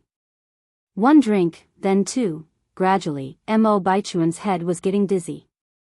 Li Xianxian tried to dissuade him. "Baichuan, please stop drinking. You're becoming drunk." Li Tingji laughed. "Sister-in-law, Baichuan has a good alcohol tolerance. How could he be drunk?" "Exactly. Baichuan once drank a bottle of white wine in one gulp." Mo Baichuan was normally very disciplined and rarely drank. On the rare occasion that people had the chance to drink with him, they were not about to let him off so easily. Fine, don't worry." Mo Baichuan turned to look at Li Xianxian. Frustrated, Li Xianxian sighed. As the drinks continued for 3 hours, countless empty bottles littered the ground. Not only was Mo Baichuan drunk, everyone else in the private room was too. "Xian," Li Tingji began, lifting his gaze to her before quickly correcting, "Sister-in-law, why don't you take Baichuan home first? I can handle things here." Li Xianxian nodded and reached out to support Mo Baichuan. Mo Baichuan, standing 1.85 meters tall, was completely unconscious and limp from the alcohol. Li Xianxian was unable to muster the strength to move him. Seeing this, Li Tingji assisted by holding up the other side of Mo Baichuan. "I'll help take you guys home." "Thank you, Tingji." Li Xianxian looked gratefully at him. Agonizing regret flickered across Li Tingji's face. He didn't say anything, just continued helping Mo Baichuan forward while Li Xianxian hustled to keep up. Li Tingji drove directly to the base and helped Mo Baichuan into his dormitory room. Li Xianxian took out a key from Mo Baichuan's pocket and unlocked the door. The lavish dormitory, boasting a living room and bedroom suite, hardly resembled a student's dorm. Li Tingji dumped Mo Baichuan on the bed, telling Li Xianxian, "I'm leaving now." Li Xianxian nodded, her voice soft, "Take care on your way." As he turned to go, tears streamed down Li Tingji's face. As soon as the door shut, Li Xianxian walked to the bed and sneered down at Mo Baichuan, a satisfactory smirk on her face. Then, she bent over to unzip his clothes. Rip, soon, a pile of torn clothes laid on the floor. Normally, men who are severely drunk have no physical reactions, but Li Xianxian did not care. She had calculated precisely that it would be her ovulation period the same night she spent with Li Tingji. Li Xianxian turned the unconscious Mo Baichuan over and positioned him on top of her. The next morning, as soon as the sunshine seeped in through the window, Mo Baichuan opened his eyes. Something's felt off underneath the covers. As if someone were hiding there. Was he dreaming? Mo Baichuan looked down and suddenly snapped awake. What the hell was happening? Why was Li Xianxian in his bed?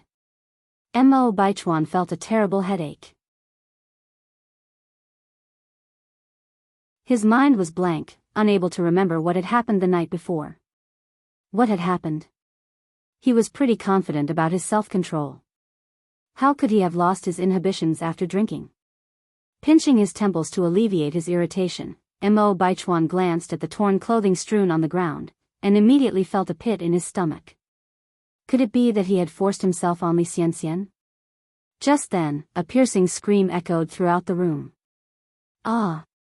Li Xianxian, who had apparently woken up at some point, was gripping the bed covers, her face pale, her entire body trembling. Xianxian, I have no idea what happened. Mo Baichuan was at a loss, unsure of where to begin explaining. Gulping nervously, Li Xianxian tried to regain some calm. You, don't say anything. Let me collect my thoughts. After saying this, she wrapped herself in thin covers and walked toward the bathroom. With the blanket taken, a bright red stain was glaringly obvious on the white sheets. Almost too glaring. Was this Li Xianxian's first time? Mo Baichuan's frown deepened even further. After hurriedly dressing himself, he sat down on the sofa, lit a cigarette and began to furiously puff smoke. Did Li Xianxian set him up? Ordinarily, he had good tolerance. Even when drunk, he wouldn't become unruly or violent. He would only quietly sleep. How could something like this have happened?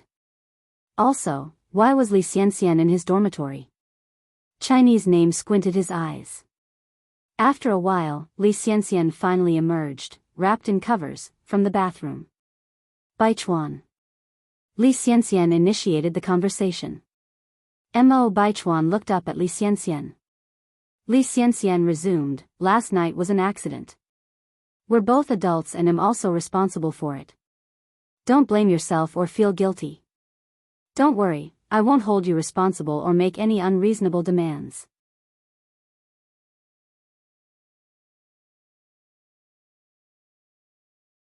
Chapter 436, Mo Baichuan's Strategy, Big Brother's Marriage Proposal _4. Upon hearing this, a hint of guilt appeared on Mo Baichuan's face. Rest assured, I am not the kind of person who shirks responsibility. Some things were done and couldn't be undone. Li Xianxian was an innocent young woman who had followed him. It would be unfathomable for Mo Baichuan to deny her now. Li Xianxian said solemnly, Baichuan, I don't want you to take responsibility just for the sake of it. Although we are boyfriend and girlfriend now, I can tell that you don't really like me. So, let's break up. Break up? Mo Baichuan was astounded. He had never expected Li Xianxian to bring up breaking up. If this was truly a trap set by Li Xianxian, would she propose breaking up? Who would ever gamble with their own reputation and dignity? For a moment, Mo Baichuan suddenly found the situation confusing. Are you sure you want to break up? Mo Baichuan turned his head to look at Li Xianxian. Yes, I'm sure. Li Xianxian nodded firmly, let's break up. I will move out of the base as soon as possible, and that way there will be no pressure on either of us. All right. Mo Baichuan nodded, then let's break up. He was curious if Li Xianxian would really move out. As Li Xianxian curved her lips into an imperceptible smile, a flicker of disdain flashed in her eyes. So, this was how lightly he took her in his heart. He didn't even try to keep her when faced with a breakup. Luckily, she was prepared for this. This time, she was determined to hold on to Mo Baichuan's heart tightly. Goodbye. Li Xianxian wrapped herself tightly in the quilt and moved towards the door. Halfway there, she turned back to look at Mo Baichuan. Don't worry, I will leave quietly without causing any disturbance. After leaving Mo Baichuan's dorm, Li Xianxian went to her own dorm, changed her clothes, and took her luggage to leave the base. Without any reluctance or regret. Just as Li Xianxian left, the dorm phone rang. Mo Baichuan walked over and picked it up. "Hello. Baichuan, it's me." Li Ting's voice came from the other end of the phone. Mo Baichuan cleared his throat, then asked, "Tingji, what's up?" Li Ting asked with concern, "You and sister-in-law were all right last night, right? Why do you ask?" Mo Baichuan furrowed his brows slightly. Li Ting then asked, "Baichuan, do you really have no recollection of what happened last night?" "Last night, what exactly happened?" Li Ting continued, "This is what happened. Last night you drank too much and you were holding sister-in-law's hand tightly, not letting it go.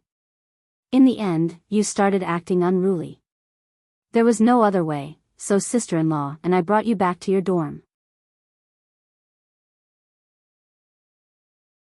But you kept causing a ruckus after returning to the dorm." Upon hearing this, Mo Baichuan's expression grew increasingly dark. So it really was him who forced Li Xianxian. "Hello, Baichuan, are you still listening?" Mo Baichuan finally came back to his senses. "I have some other things to do, I'll hang up first." After hanging up the phone, Mo Baichuan went to Li Xianxian's dorm, only to discover that Li Xianxian had already taken all her clothes and left. Meanwhile, somewhere else. Mo Qishan came to Jinghua village early in the morning and the villagers greeted him warmly. "Xiaoma is here." Mo Qishan graciously replied with, "Hello uncle, hello aunt," even handing out cigarettes to the men, which made all the elderly men and women beam with smiles.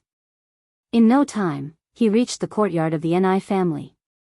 Mo Qishan stood in front of the courtyard and politely knocked on the door. "Who's there?" Ni Tsuhua came out. Seeing Mo Qishan, she immediately replied brightly, "Xiaoma is here, come in." "Aunt, where's Yang Yang?" Mo Qishan looked around the courtyard. Yang Yang went to the river to do laundry. Ni Tsuhua replied.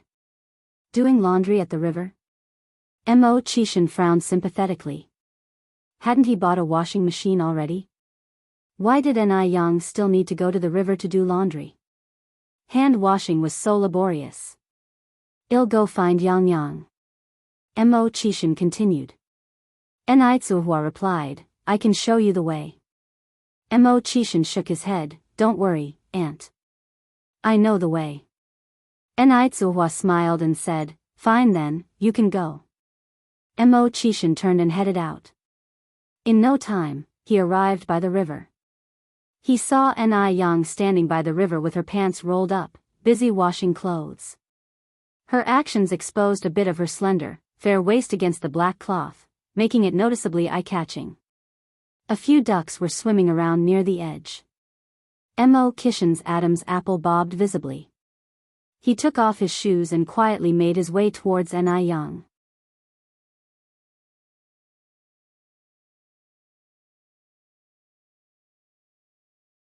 Chapter 437, Mo Baichuan's Strategy, Big Brother's Marriage Proposal _5. His footsteps were light, very light. Ni Yang was engrossed in washing clothes, not noticing anything else. Mo Qishan quietly came to Ni Yang's side, covered her eyes with his hand and held his breath as he asked, "Guess who I am?" Ni Yang was momentarily startled but played along, let me guess. First, using the process of elimination, you definitely aren't that scoundrel Mo Qishan. Her long eyelashes brushed against Mo Qishan's palm, causing a slight tickling sensation. From Mo Qishan's angle, he could see straight down Ni Yang's neckline. Don't peek when it's inappropriate. Mo Qishan quickly averted his gaze from the sight, looking at the wild ducks on the river, silently chanting a mantra to clear his mind several times. Ni Yang pinched Mo Qishan's hand, "Scoundrel, let go of me now." A patch of water immediately wet Mo Qishan's hand. He quickly came to his senses, releasing Ni Yang, somewhat surprised. "Yang Yang, how did you know it was me?" Ni Yang raised an eyebrow slightly, playfully retorting, "Because our hearts are connected." As it turned out, Mo Qishan was indeed not immune to teasing. His face instantly turned red. "Really? Really? Ni Young laughed, of course it's true. So, brother Mo, what brings you here today? Mo Chishan held Ni Young tightly, burying his head in her neck, deeply inhaling the fragrance of her hair, because I missed you. He really, really missed her. He didn't know how to describe this strange feeling. Yang, do you miss me? Mo Chishan continued to ask. Ni Young nodded. Really? Mo Chishan was overjoyed. Really?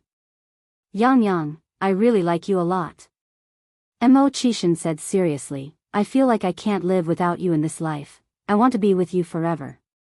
Ni Young asked, forever is a long time. Are you certain that when I'm old and wrinkled, you'll still feel the same as you do now? Perhaps it was because of too many past experiences. Ni Young had a hard time believing in love. She wasn't sure how long Mo Chishan's affection for her could last. Who knows what could happen in the future? Yang, I'm 10 years older than you. I'll get old before you. I'll develop wrinkles before you do. As long as you don't mind me, I will always, always be there to protect you. As it turns out, Mo Chishan was the one who felt insecure. He was afraid that one day, Ni Young would think he was too old. After all, there was a 10-year gap between them. Don't worry, I won't mind you getting old. Ni Young tightened her hold around his waist. Really? Mo Chishan seemed to be in a dream. Ni Young was serious, really. Mo Chishan continued, wife, when are we getting married? Cough, cough, cough. This scoundrel Mo Chishan is too presumptuous. She's just 18 and he's already thinking about marriage. Ni Young was nearly choked by her own saliva, and she pushed Mo Chishan away. Scoundrel, what are you thinking? Caught off guard, Mo Chishan plopped down into the water, sitting there. I'm sorry, brother Mo, are you okay? Ni Young immediately extended a hand to help Mo Chishan up.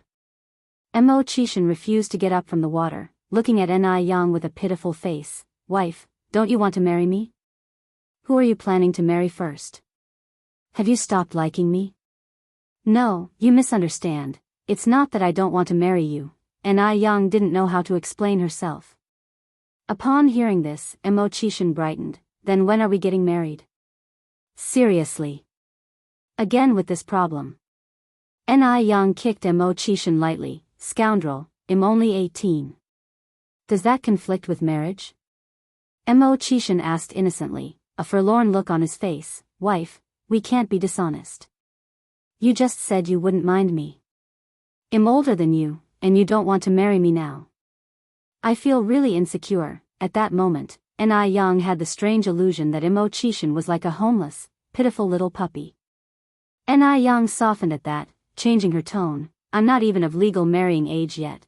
There's a rule that states that the combined age of the couple must be at least 42 for the marriage to be legally recognized, and for girls, the legal age of marriage is 20. Mo Chishan considered this for a moment. Then we can get married in 2 years.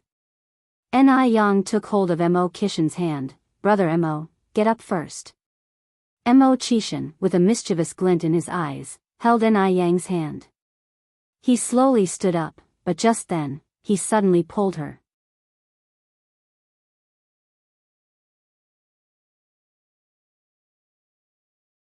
Chapter 438, Mo Baichuan's Strategy, Big Brother's Marriage Proposal _6. Bang! Both of them fell into the water simultaneously, splashing water everywhere. Ni Young had not been prepared and ended up landed on Mo Chishan's body. Breathing entwined, they could clearly feel each other's heartbeat. Even Mo Chishan, the orchestrator of the whole thing, was stunned, his mind blank. Ni Young didn't get up in a rush. She reached out to pinch Mo Chishan's face. You dog, has your courage grown? You dare to conspire against me? I didn't, Mo Chishan stammered. Ni Young increased the strength in her grip. Still defending yourself? Mo Chishan controlled himself and said, Yang, could you get up first, please? Nope. Ni Young replied, didn't you not want to get up? Yang. Mo Chishan's pupils were as dark as ink, his voice low. Ni Young decided to back off, stood up, and said, "We'll let you off this time." Phew. Mo Chishan let out a sigh of relief. If Ni Young hadn't gotten up, he just might have embarrassed himself. He might even have ended up scaring his wife away. Ni Young continued washing clothes. If you looked closely, her ears were slightly red. Mo Chishan stopped teasing her, took off his upper clothes, and dived into the river with vigor. Ni Young simply washed his clothes as well. The fell earlier had caused quite a bit of yellow mud to stick to Mo Chishan's white shirt. Ni Yang's clothes were not spared either, got quite wet, but luckily, it was summer and the thin clothes dried quickly. Yang Yang. Mo Chishan swam to the middle of the river, popped his head out, and called for Ni Yang. "What is it?" Ni Yang looked up. "Can you guess what I caught?" Mo Chishan continued. "A fish?" Ni Yang guessed. "Wrong." Mo Chishan shook his head. "River clams?" Mo Chishan still shook his head. "It's not a snake, is it?" Ni Yang shivered at the thought. Mo Chishan's courage was indeed tremendous. He even dared to catch a snake. Incorrect. Mo Chishan shook his head again. If it's not a fish, not a river clam, and not even a snake, Ni Yang couldn't guess what else in the river Mo Chishan could have caught. "Yang Yang, you're really clueless." Ni Yang raised an eyebrow. "Are you just messing with me and you didn't catch anything at all?" "Damn men." Mo Chishan laughed. "Yang Yang, how about we make a bet? If you guess correctly, I'll agree to something you ask. If you can't, you'll have to agree to do something for me. And I'll even give you a hint." Ni Yang nodded slightly. "Okay, go ahead." Mo Chishan continued, "The thing I caught is alive. You've seen it before and you might have even eaten it." "River shrimp?" "Wrong." Mo Chishan chuckled. "Yang Yang, you lost." I admit defeat," Ni Yang added. "Can you tell me what you caught now?" Mo Chishan raised his right hand. "It's this." Suddenly, the sound of quack quack quack echoed in the air. A wild duck? Ni Yang would never have guessed that Mo Chishan would catch a wild duck. Wild ducks differ from domestic ducks. Not only are they much smaller in size, but they are also very agile and can fly high like birds. Under normal circumstances, it would be impossible to catch a wild duck barehanded. Even professional hunters need to use guns. Mo Chishan quickly swam over to Ni Yang and handed the wild duck to her, shamelessly asking, "How awesome is your man?" Ni Yang slapped his face. "Mr. Mo, can you have some shame, please?" Mo Chishan continued, "Yang Yang, you lost. You have to agree to do something for me." "Go ahead. Kiss me." Mo Chishan, lying on a rock in the river, said this very seriously. Ni Yang's cheeks turned slightly red. How was she supposed to respond to that? "Yang Yang, don't go back on your word." Ni Yang mustered up her courage. "Close your eyes first." Mo Chishan obediently closed his eyes. Ni Yang lowered her eyes slightly, quickly pecked him on the cheek, fleeting like a dragonfly touching the water. Even though it was only a moment, Ni Yang's heart was thumping. Mo Chishan was in a similar state, calm on the surface, but an absolute mess inside. "Wife, you are too perfunctory." After a while, Mo Chishan finally opened his eyes. He was incredibly grateful to be in the water right now. Ni Yang knocked his head with a look of disgust on her face. "Your face stinks. Stop acting smart after scoring points." "It's okay, as long as you smell nice, wife." Mo Chishan handed the wild duck to Ni Yang. "Wife, I will go for another swim." When Ni Yang looked at Mo Chishan again, he was no longer visible on the water surface. A good while later, he reappeared from the opposite bank of the river. Ni Yang untied her red hairband and tied the wings and feet of the wild duck with it, then put it in the bucket. After finishing washing the clothes, Ni Yang took out the clothes that Mo Baichuan had worn and hung them on a tree by the riverbank to dry while she sat underneath the tree seeking shade and watched Mo Chishan swimming in the river. "Yang Yang, do you want to swim around too?" called Imo-chishin from the river. No thanks. Ni-young gave him a blank look. In broad daylight, if she did get into the water, she could likely become the guest of honor in the village news the next day. Yang, I've caught something again. Imo-chishin's voice echoed, full of excitement. Is it a fish? Yang, you are so smart. Imo-chishin raised a grass carp that weighs over 3 pounds. Ni-young just sat by the river and watched him, smiles flickering in her eyes. About half an hour later, Imo-chishin came up from the water. Right at that time, the clothes also dried. Imo-chishin put them on, took the bucket with the clothes from Ni-young. Ni-young smiled, I can carry it. Mo-chishin said, how could I allow you to do this kind of work while I, as your boyfriend, am around?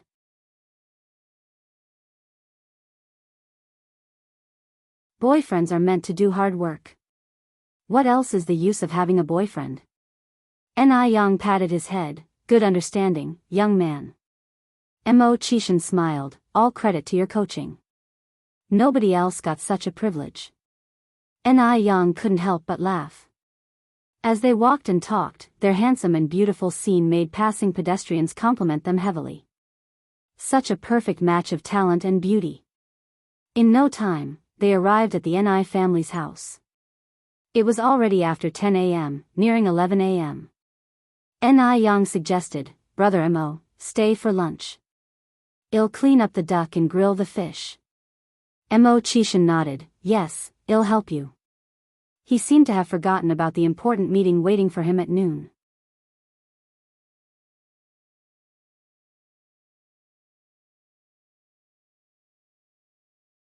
Chapter 439, Big Brother, I am a person who loves to idle away his time.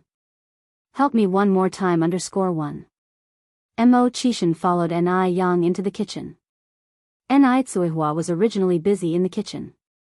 Seeing Mo-chishin and Ni-young arrive, she thought it would be best not to disturb the young couple. So, she left under the pretense of needing to look after the children. Yang, are we killing the duck too? Ni-young nodded. I'll do it. Mo-chishin rolled up his sleeves and volunteered. Can you handle it? Ni-young expressed doubt. A man is most bothered by a woman questioning his ability. I can handle it just fine. Mo-chishin took the wild duck from Ni-young's hand. Ni-young gave him a small smile and handed him the kitchen knife. Here you go. And so, the usually commanding boss, who would direct operations from his office, was now holding a knife in one hand and a wild duck in the other, unsure of how to proceed. Should he cut the duck's head off? Or perhaps cut it open directly? Would cutting off the head be enough? Mo-chishin held the knife against the duck's neck, preparing to cut its head off when he suddenly stopped. No way. No way. What if the duck's blood splashed onto him? Mo-chishin looked at the duck, then at the kitchen knife, struggling with what to do next. Let me do it. Ni-young reached for the duck in Mo-chishin's hand. Xiaoma, fetch a bowl from the kitchen and fill it with some salt water. Okay, Mo-chishin touched his nose awkwardly. Yang, how much water and salt should I put in the bowl? Half a small bowl of water and half a small spoon of salt. Ni-young answered. Okay, I'll be right back. Mo-chishin trotted into the kitchen. Although he couldn't handle killing the duck, simple tasks like this were no problem for Mo-chishin. He quickly came back with the salt water. Yang, here. You can leave it on the floor. Ni-young then said, Xiaoma, can you hold the duck's feet and wings? Okay. Mo-chishin obediently did as he was told. Ni-young held the duck's head, the sharp knife instantly aimed at the duck's neck. The bright red blood dripped into the bowl of salt water. She acted swiftly, without hesitation. This left Mo-chishin shocked. His wife was incredibly skilled. Even at killing ducks, she made it look cool. This was the second time Ni-young had impressed Mo-chishin, the first time being when she effortlessly opened a bottle cap. After killing the duck, Ni-young brought 2 bottles of hot water, then looked at Mo-chishin. Xiaoma, can you pluck the feathers? Yes. If he couldn't handle this, he would surely lose favor with his wife. Just plucking feathers, right? It's as easy as pie. Mo Chishan put the duck into a wooden basin, poured boiling water over it, and began to pluck the feathers. As it turned out, plucking feathers was indeed much simpler than killing the duck. In a short while, Mo Chishan had finished prepping the duck. Yang, the duck is ready. Yang was busy with the grass carp and without raising her head said, "Thanks for your hard work, Xiaoma. It's no trouble." Mo Chishan's face turned slightly red and he volunteered to stoke the fire beneath the stove. Yang was cooking by the stove. The two of them worked well together, and soon the small kitchen was filled with the fragrance of food. For lunch, there was spicy and fresh grilled fish and a delectably soft and rich duck soup. Paired with a sour and spicy cucumber salad, the taste was beyond delicious. Mo Chishan ate 2 big bowls of rice in one breath, feeling like it still wasn't enough. After the meal, Mo Chishan volunteered to wash the dishes. Tsuhua laughed, "Shema is such a good boy. Yang, you must cherish him. Don't bully him." Tsuhua, having grown up in a different era, had never seen a man do so much for a woman before. In her generation, it was taken for granted that women should serve men. But Mo Chishan had completely overturned her old-fashioned viewpoints. Mo Chishan showed her equality and respect. He was a man deserving of Yang's love. Yang raised an eyebrow slightly. "Mom, do you think I would bully anyone?" Tsuhua knew her daughter was thoughtful and laughed. Yang, as long as you know.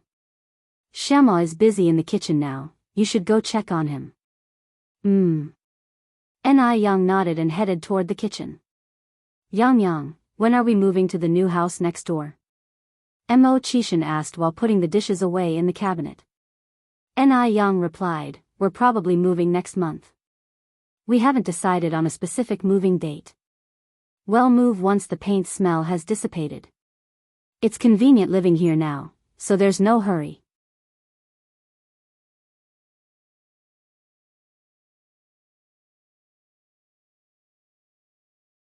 Chapter 440, Boss, I am a leisurely idler. Help me one more time _2. The newly renovated house had excessive formaldehyde levels, which wouldn't be good for little Yun's health if we moved in too early. Mo Chishan continued, "Remember to inform me when you move." "Okay." Yang walked over to Mo Chishan. "Brother Mo, don't move." "What's wrong?" Mo Chishan couldn't control himself as Yang suddenly came close. "Don't move." Yang stood on her tiptoes and a fragrance that was like neither bamboo nor orchid wafted over. What was Yang trying to do? What was she planning by standing on her tiptoes? Was she going to kiss him? If she wanted to kiss him, she didn't need to tiptoe. He could squat down. How embarrassing this was. Mo Chishan's heartbeats suddenly quickened. Thump, thump, thump, as if it was about to jump out of his chest. Pop. A faint sound was heard in the air. Mo Chishan was stupefied for a moment. He thought Yang was going to kiss him, but instead, she just slapped him lightly on the forehead. "Brother Mo, look what I got." Yang showed her palm to Mo Chishan. Mo Chishan lowered his gaze slightly, only to see a mosquito with a trace of blood in Yang's palm. So she was just killing a mosquito. Although Mo Chishan was a bit disappointed, he still flattered her. Yang, you're so awesome." Downtown business building. Morris and Marcus were anxiously pacing around the building. The duo kept checking their watches, wondering, why hasn't the boss arrived yet? The meeting was supposed to be at 12 o'clock, and now it's after 1 o'clock, but there's still no sign of Mo Chishan. Mo Chishan has always been disciplined, never late to meetings large or small. They didn't know what was going on this time. Had something happened? Morris asked Marcus, "Do you know where the boss went?" Marcus shrugged, "How would I know? The boss asked me to clear all his schedules for this morning, but he didn't tell me where he was going." Morris, with a worried look, said, "Did something happen to him?" In this era of underdeveloped communications, it's so inconvenient. If anything happens, we don't have any means of communication and we can only worry. Marcus said, "TSK, TSK, TSK. Shut your gloom-mongering mouth. How could anything happen to the boss? I think he must have gone to see Miss N.I." Morris scratched his head. Impossible, right? It's almost the first birthday of Miss N.I.'s sister. If the boss wants to see Miss N.I., he wouldn't be so urgent. Who knows? Marcus added, "There's an old Chinese poem that goes, 'A day without seeing you is like a decade in torment.' I think the boss is really fallen this time. Hey, race, what we do, I'll wait here for the boss. You go find Wu Daming to visit Miss N.I.'s house and check whether the boss is there." Morris nodded. "Okay, I'll go now." When Wu Daming arrived, Mo Chishan and N.I. Yang were feeding birds in the yard. They were a beautiful and perfect couple, whispering to each other. The scene was endearing and pleasant to the eye. Brother 6. Wu Daming ran in, his face covered in sweat. "What's up?" Mo Chishan turned back with a smile. Although he was smiling, Wu Daming felt a chill down his spine. This brother 6 was somewhat terrifying. With a thick skin, Wu Daming reminded him, "Brother 6, Xiaoma and Xiaoma are searching for you everywhere." Only then did Mo Chishan remember about his meeting. He glanced at his wristwatch and saw it was already 2 o'clock. "Well, it's already past 12, might as well spend some more time with my wife." N.I. Yang said, "Brother Mo, if you have something to do, you should go back with Wu Daming first. Don't delay your work." "No problem." Mo Chishan replied without a care, "What kind of official business could a man of leisure like me have?" Wu Daming, if he hadn't seen it with his own eyes, he wouldn't believe that the man before him was Mo Chishan. Indeed, love can drive people crazy. "Are you really sure it's okay?" N.I. Yang raised her eyebrows slightly. "It's really okay," continued Mo Chishan. "If you don't believe me, you can ask Wu Daming." So, in the corner that N.I. Yang couldn't see, Wu Daming received another deadly glare. Wanting to live, he laughed and said, it's okay, Xiaoma and Xiaoma are just 2 idle youths. Apart from wanting to drink with Brother 6, what else could be so important? Sorry, Morris and Marcus, you're being blamed for being idle and unproductive by me." In his heart, Wu Daming apologized silently to the outstanding young men, Morris and Marcus. N.I. Yang smiled and said, "That's good then. Oh, Wu Daming, we're planning to eat roast rabbit tonight. Why don't you stay and join us?"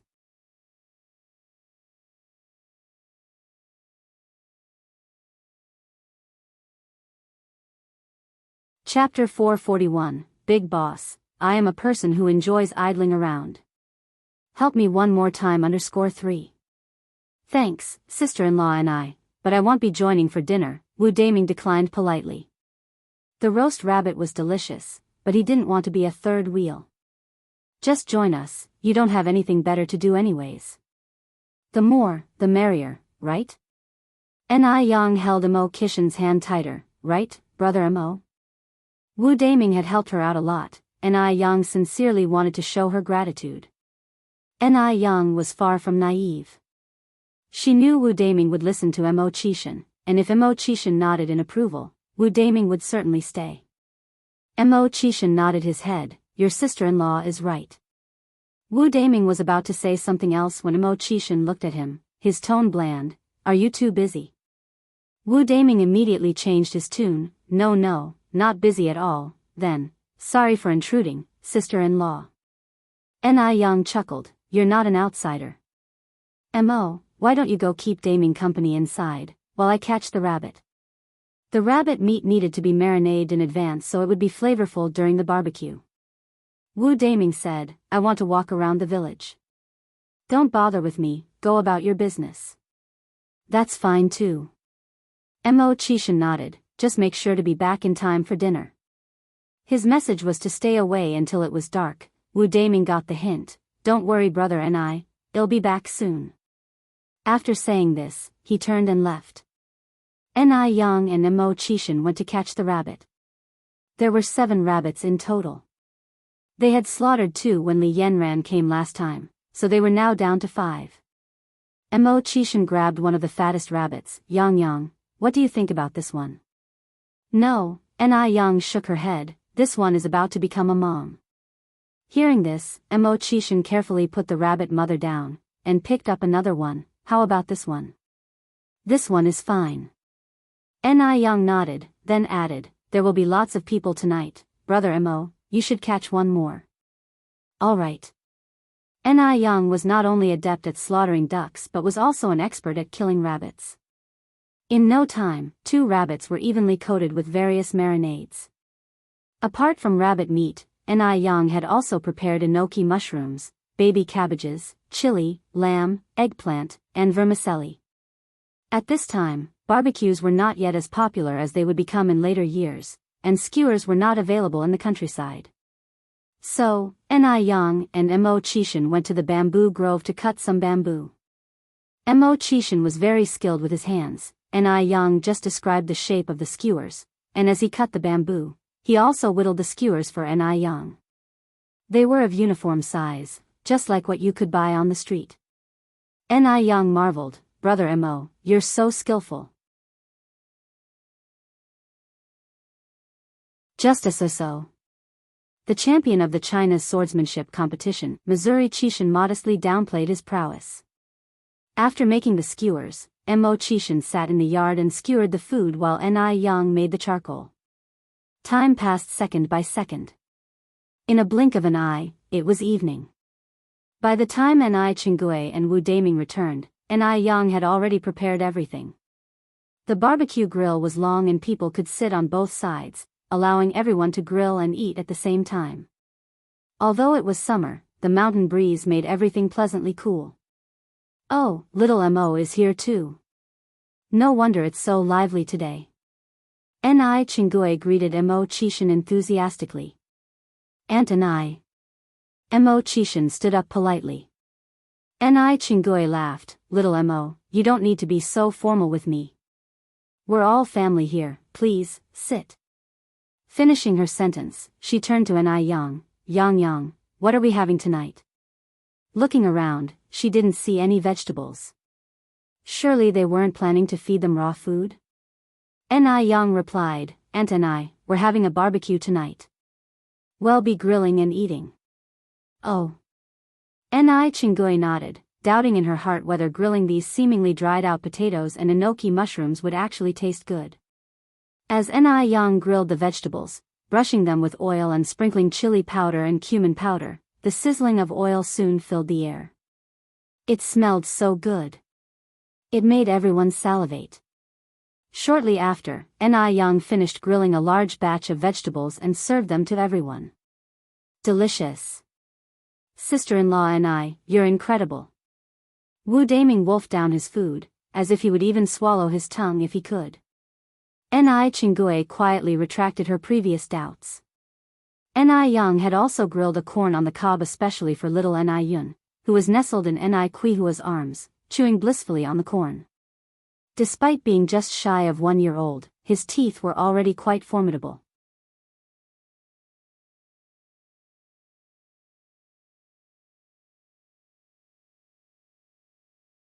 Chapter 442, Big Boss. I am a person who loves to idle away his time.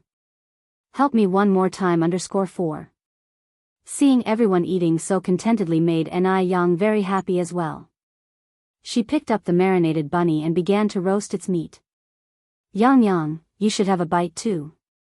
Mo Chishan offered a strip of roasted potato slices to Yang's lips. Thank you. She opened her mouth and took a bite. Is it good? Mo Chishan asked. It's delicious. Yang nodded her head. Well then, let me have a taste. Mo Chishan opened his mouth and ate the remaining half slice of potato. Yang's face turned inexplicably red.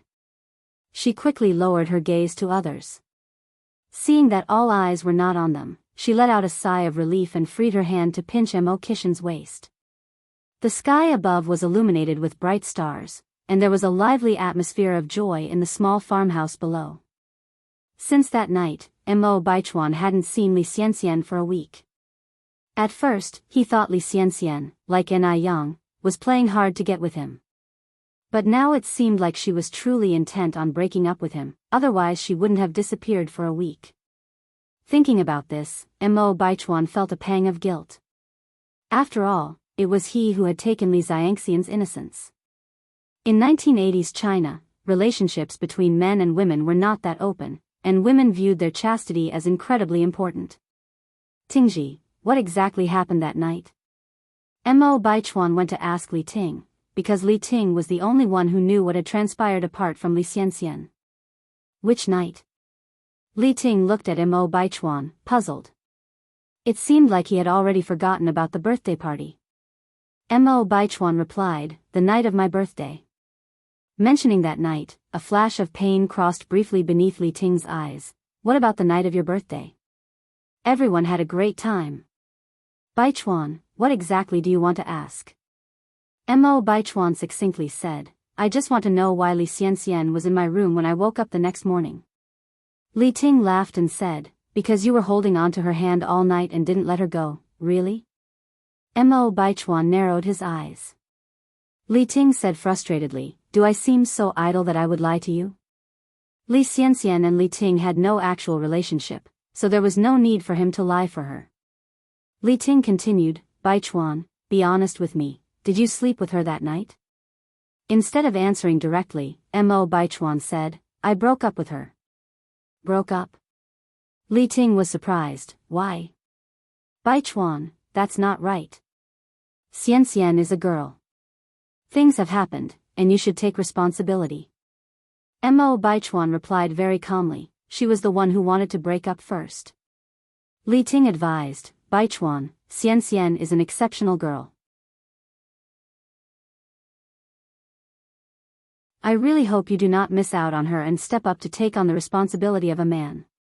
Li Ting's expression was calm, but his heart was pounding. Had Li Xianxian broken up with Mo Baichuan because of him?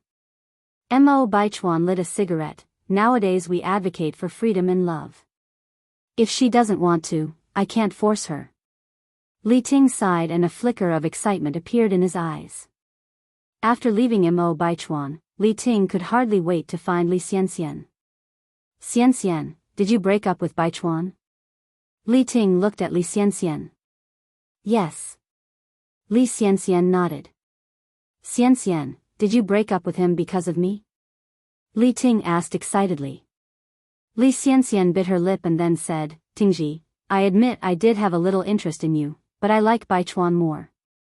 A heart can only love one person, so, I'm sorry, Tingji. I want to marry Baichuan, could you please help me again?" When she said the last sentence, Li Xianxian held Li Ting's hand and looked deeply into his eyes. Li Ting looked at Li Xianxian, his eyes brimming with affection. He couldn't refuse Li Xianxian this way.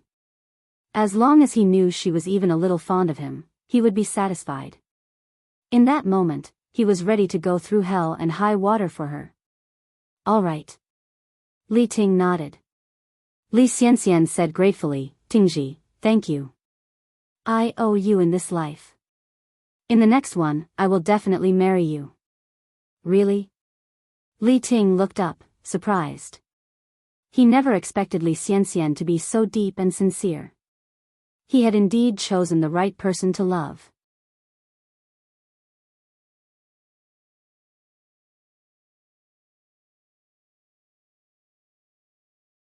Chapter 443, Boss, I am a person who loves to idle away his time.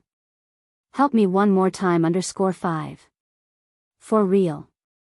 Li Xianxian stretched out her hand protectively around Li Tingji, whispering her plan into his ear. Li Tingji's body stiffened, his face unreadable. After a long moment, he said, "Don't worry, Xianxian. I will make sure you get to marry Mo Baichuan as you wish." News of Mo Baichuan's breakup with Li Xianxian quickly spread through their social circles. The person who was most delighted at hearing this news was none other than Jing Xianjing. What made Li Xianxian believe she was fit to be with Mo Baichuan? What has you in such high spirits? Zheng Lingling came in from outside. "Mom, I have great news, Mo Baichuan has broken up with Li Xianxian." Before Zheng Lingling, Jing Xianjing never hid her ambitions, because they were two peas in a pod. So what if they broke up? Surely there's nothing worth celebrate about that. Even without Mo Baichuan, there is still Song Beicheng. His family background is no worse than Mo Baichuan's. Moreover, I heard that Song family is about to get another promotion. By then, their power will be even greater. Zheng Lingling paused, then continued, so Xianjing, I advise you to focus your energy on Song Beicheng. He's the only heir of the Song family. Zheng Xianjing grinned, Mom, you're just seeing the surface. To me, 100 Song Beicheng would not compare to one Mo Baichuan. What's so great about the Song family's power? Could they be greater than Mr. Mog? Zheng Xianjing remained clear-headed. Zheng Lingling poked Zheng Xianjing's head in exasperation. What is with you? First Mo Qishan, now Mo Baichuan. Can't you just leave Mo family alone? Without pausing, Zheng Lingling continued, though Mo Baichuan is indeed not bad, he is slightly inferior to his cousin, Song Beicheng. Zheng Xianjing laughed. Falling for a piece of waste in the past was a mistake of mine, but rest assured, I have a keen eye for the truth this time, and I will not make the same mistake again. Zheng Lingling, not being a fool herself, continued, Xianjing, are you hiding something from me? Zheng Xianjing looked as if she wanted to say something but held back. Mom, if I tell you, you can't tell anyone else. Zheng Lingling rolled her eyes. Don't tell me you don't trust your own mother. Zheng Xianjing revealed her suspicions to Zheng Lingling. Zheng Lingling took a while to recover from the shock. Mr. Mog. It's Mr. Mog. She had not seen it coming, that Mr. Mog, so mysterious and unpredictable, was actually Mo Baichuan, whom Shed watched grow up. Xianjing, are you certain you're not mistaken? Zheng Lingling questioned. Zheng Xianjing replied, I am sure. I initially thought Mr. Mog was the worthless Mo Qishan, that's why she left the rest unsaid.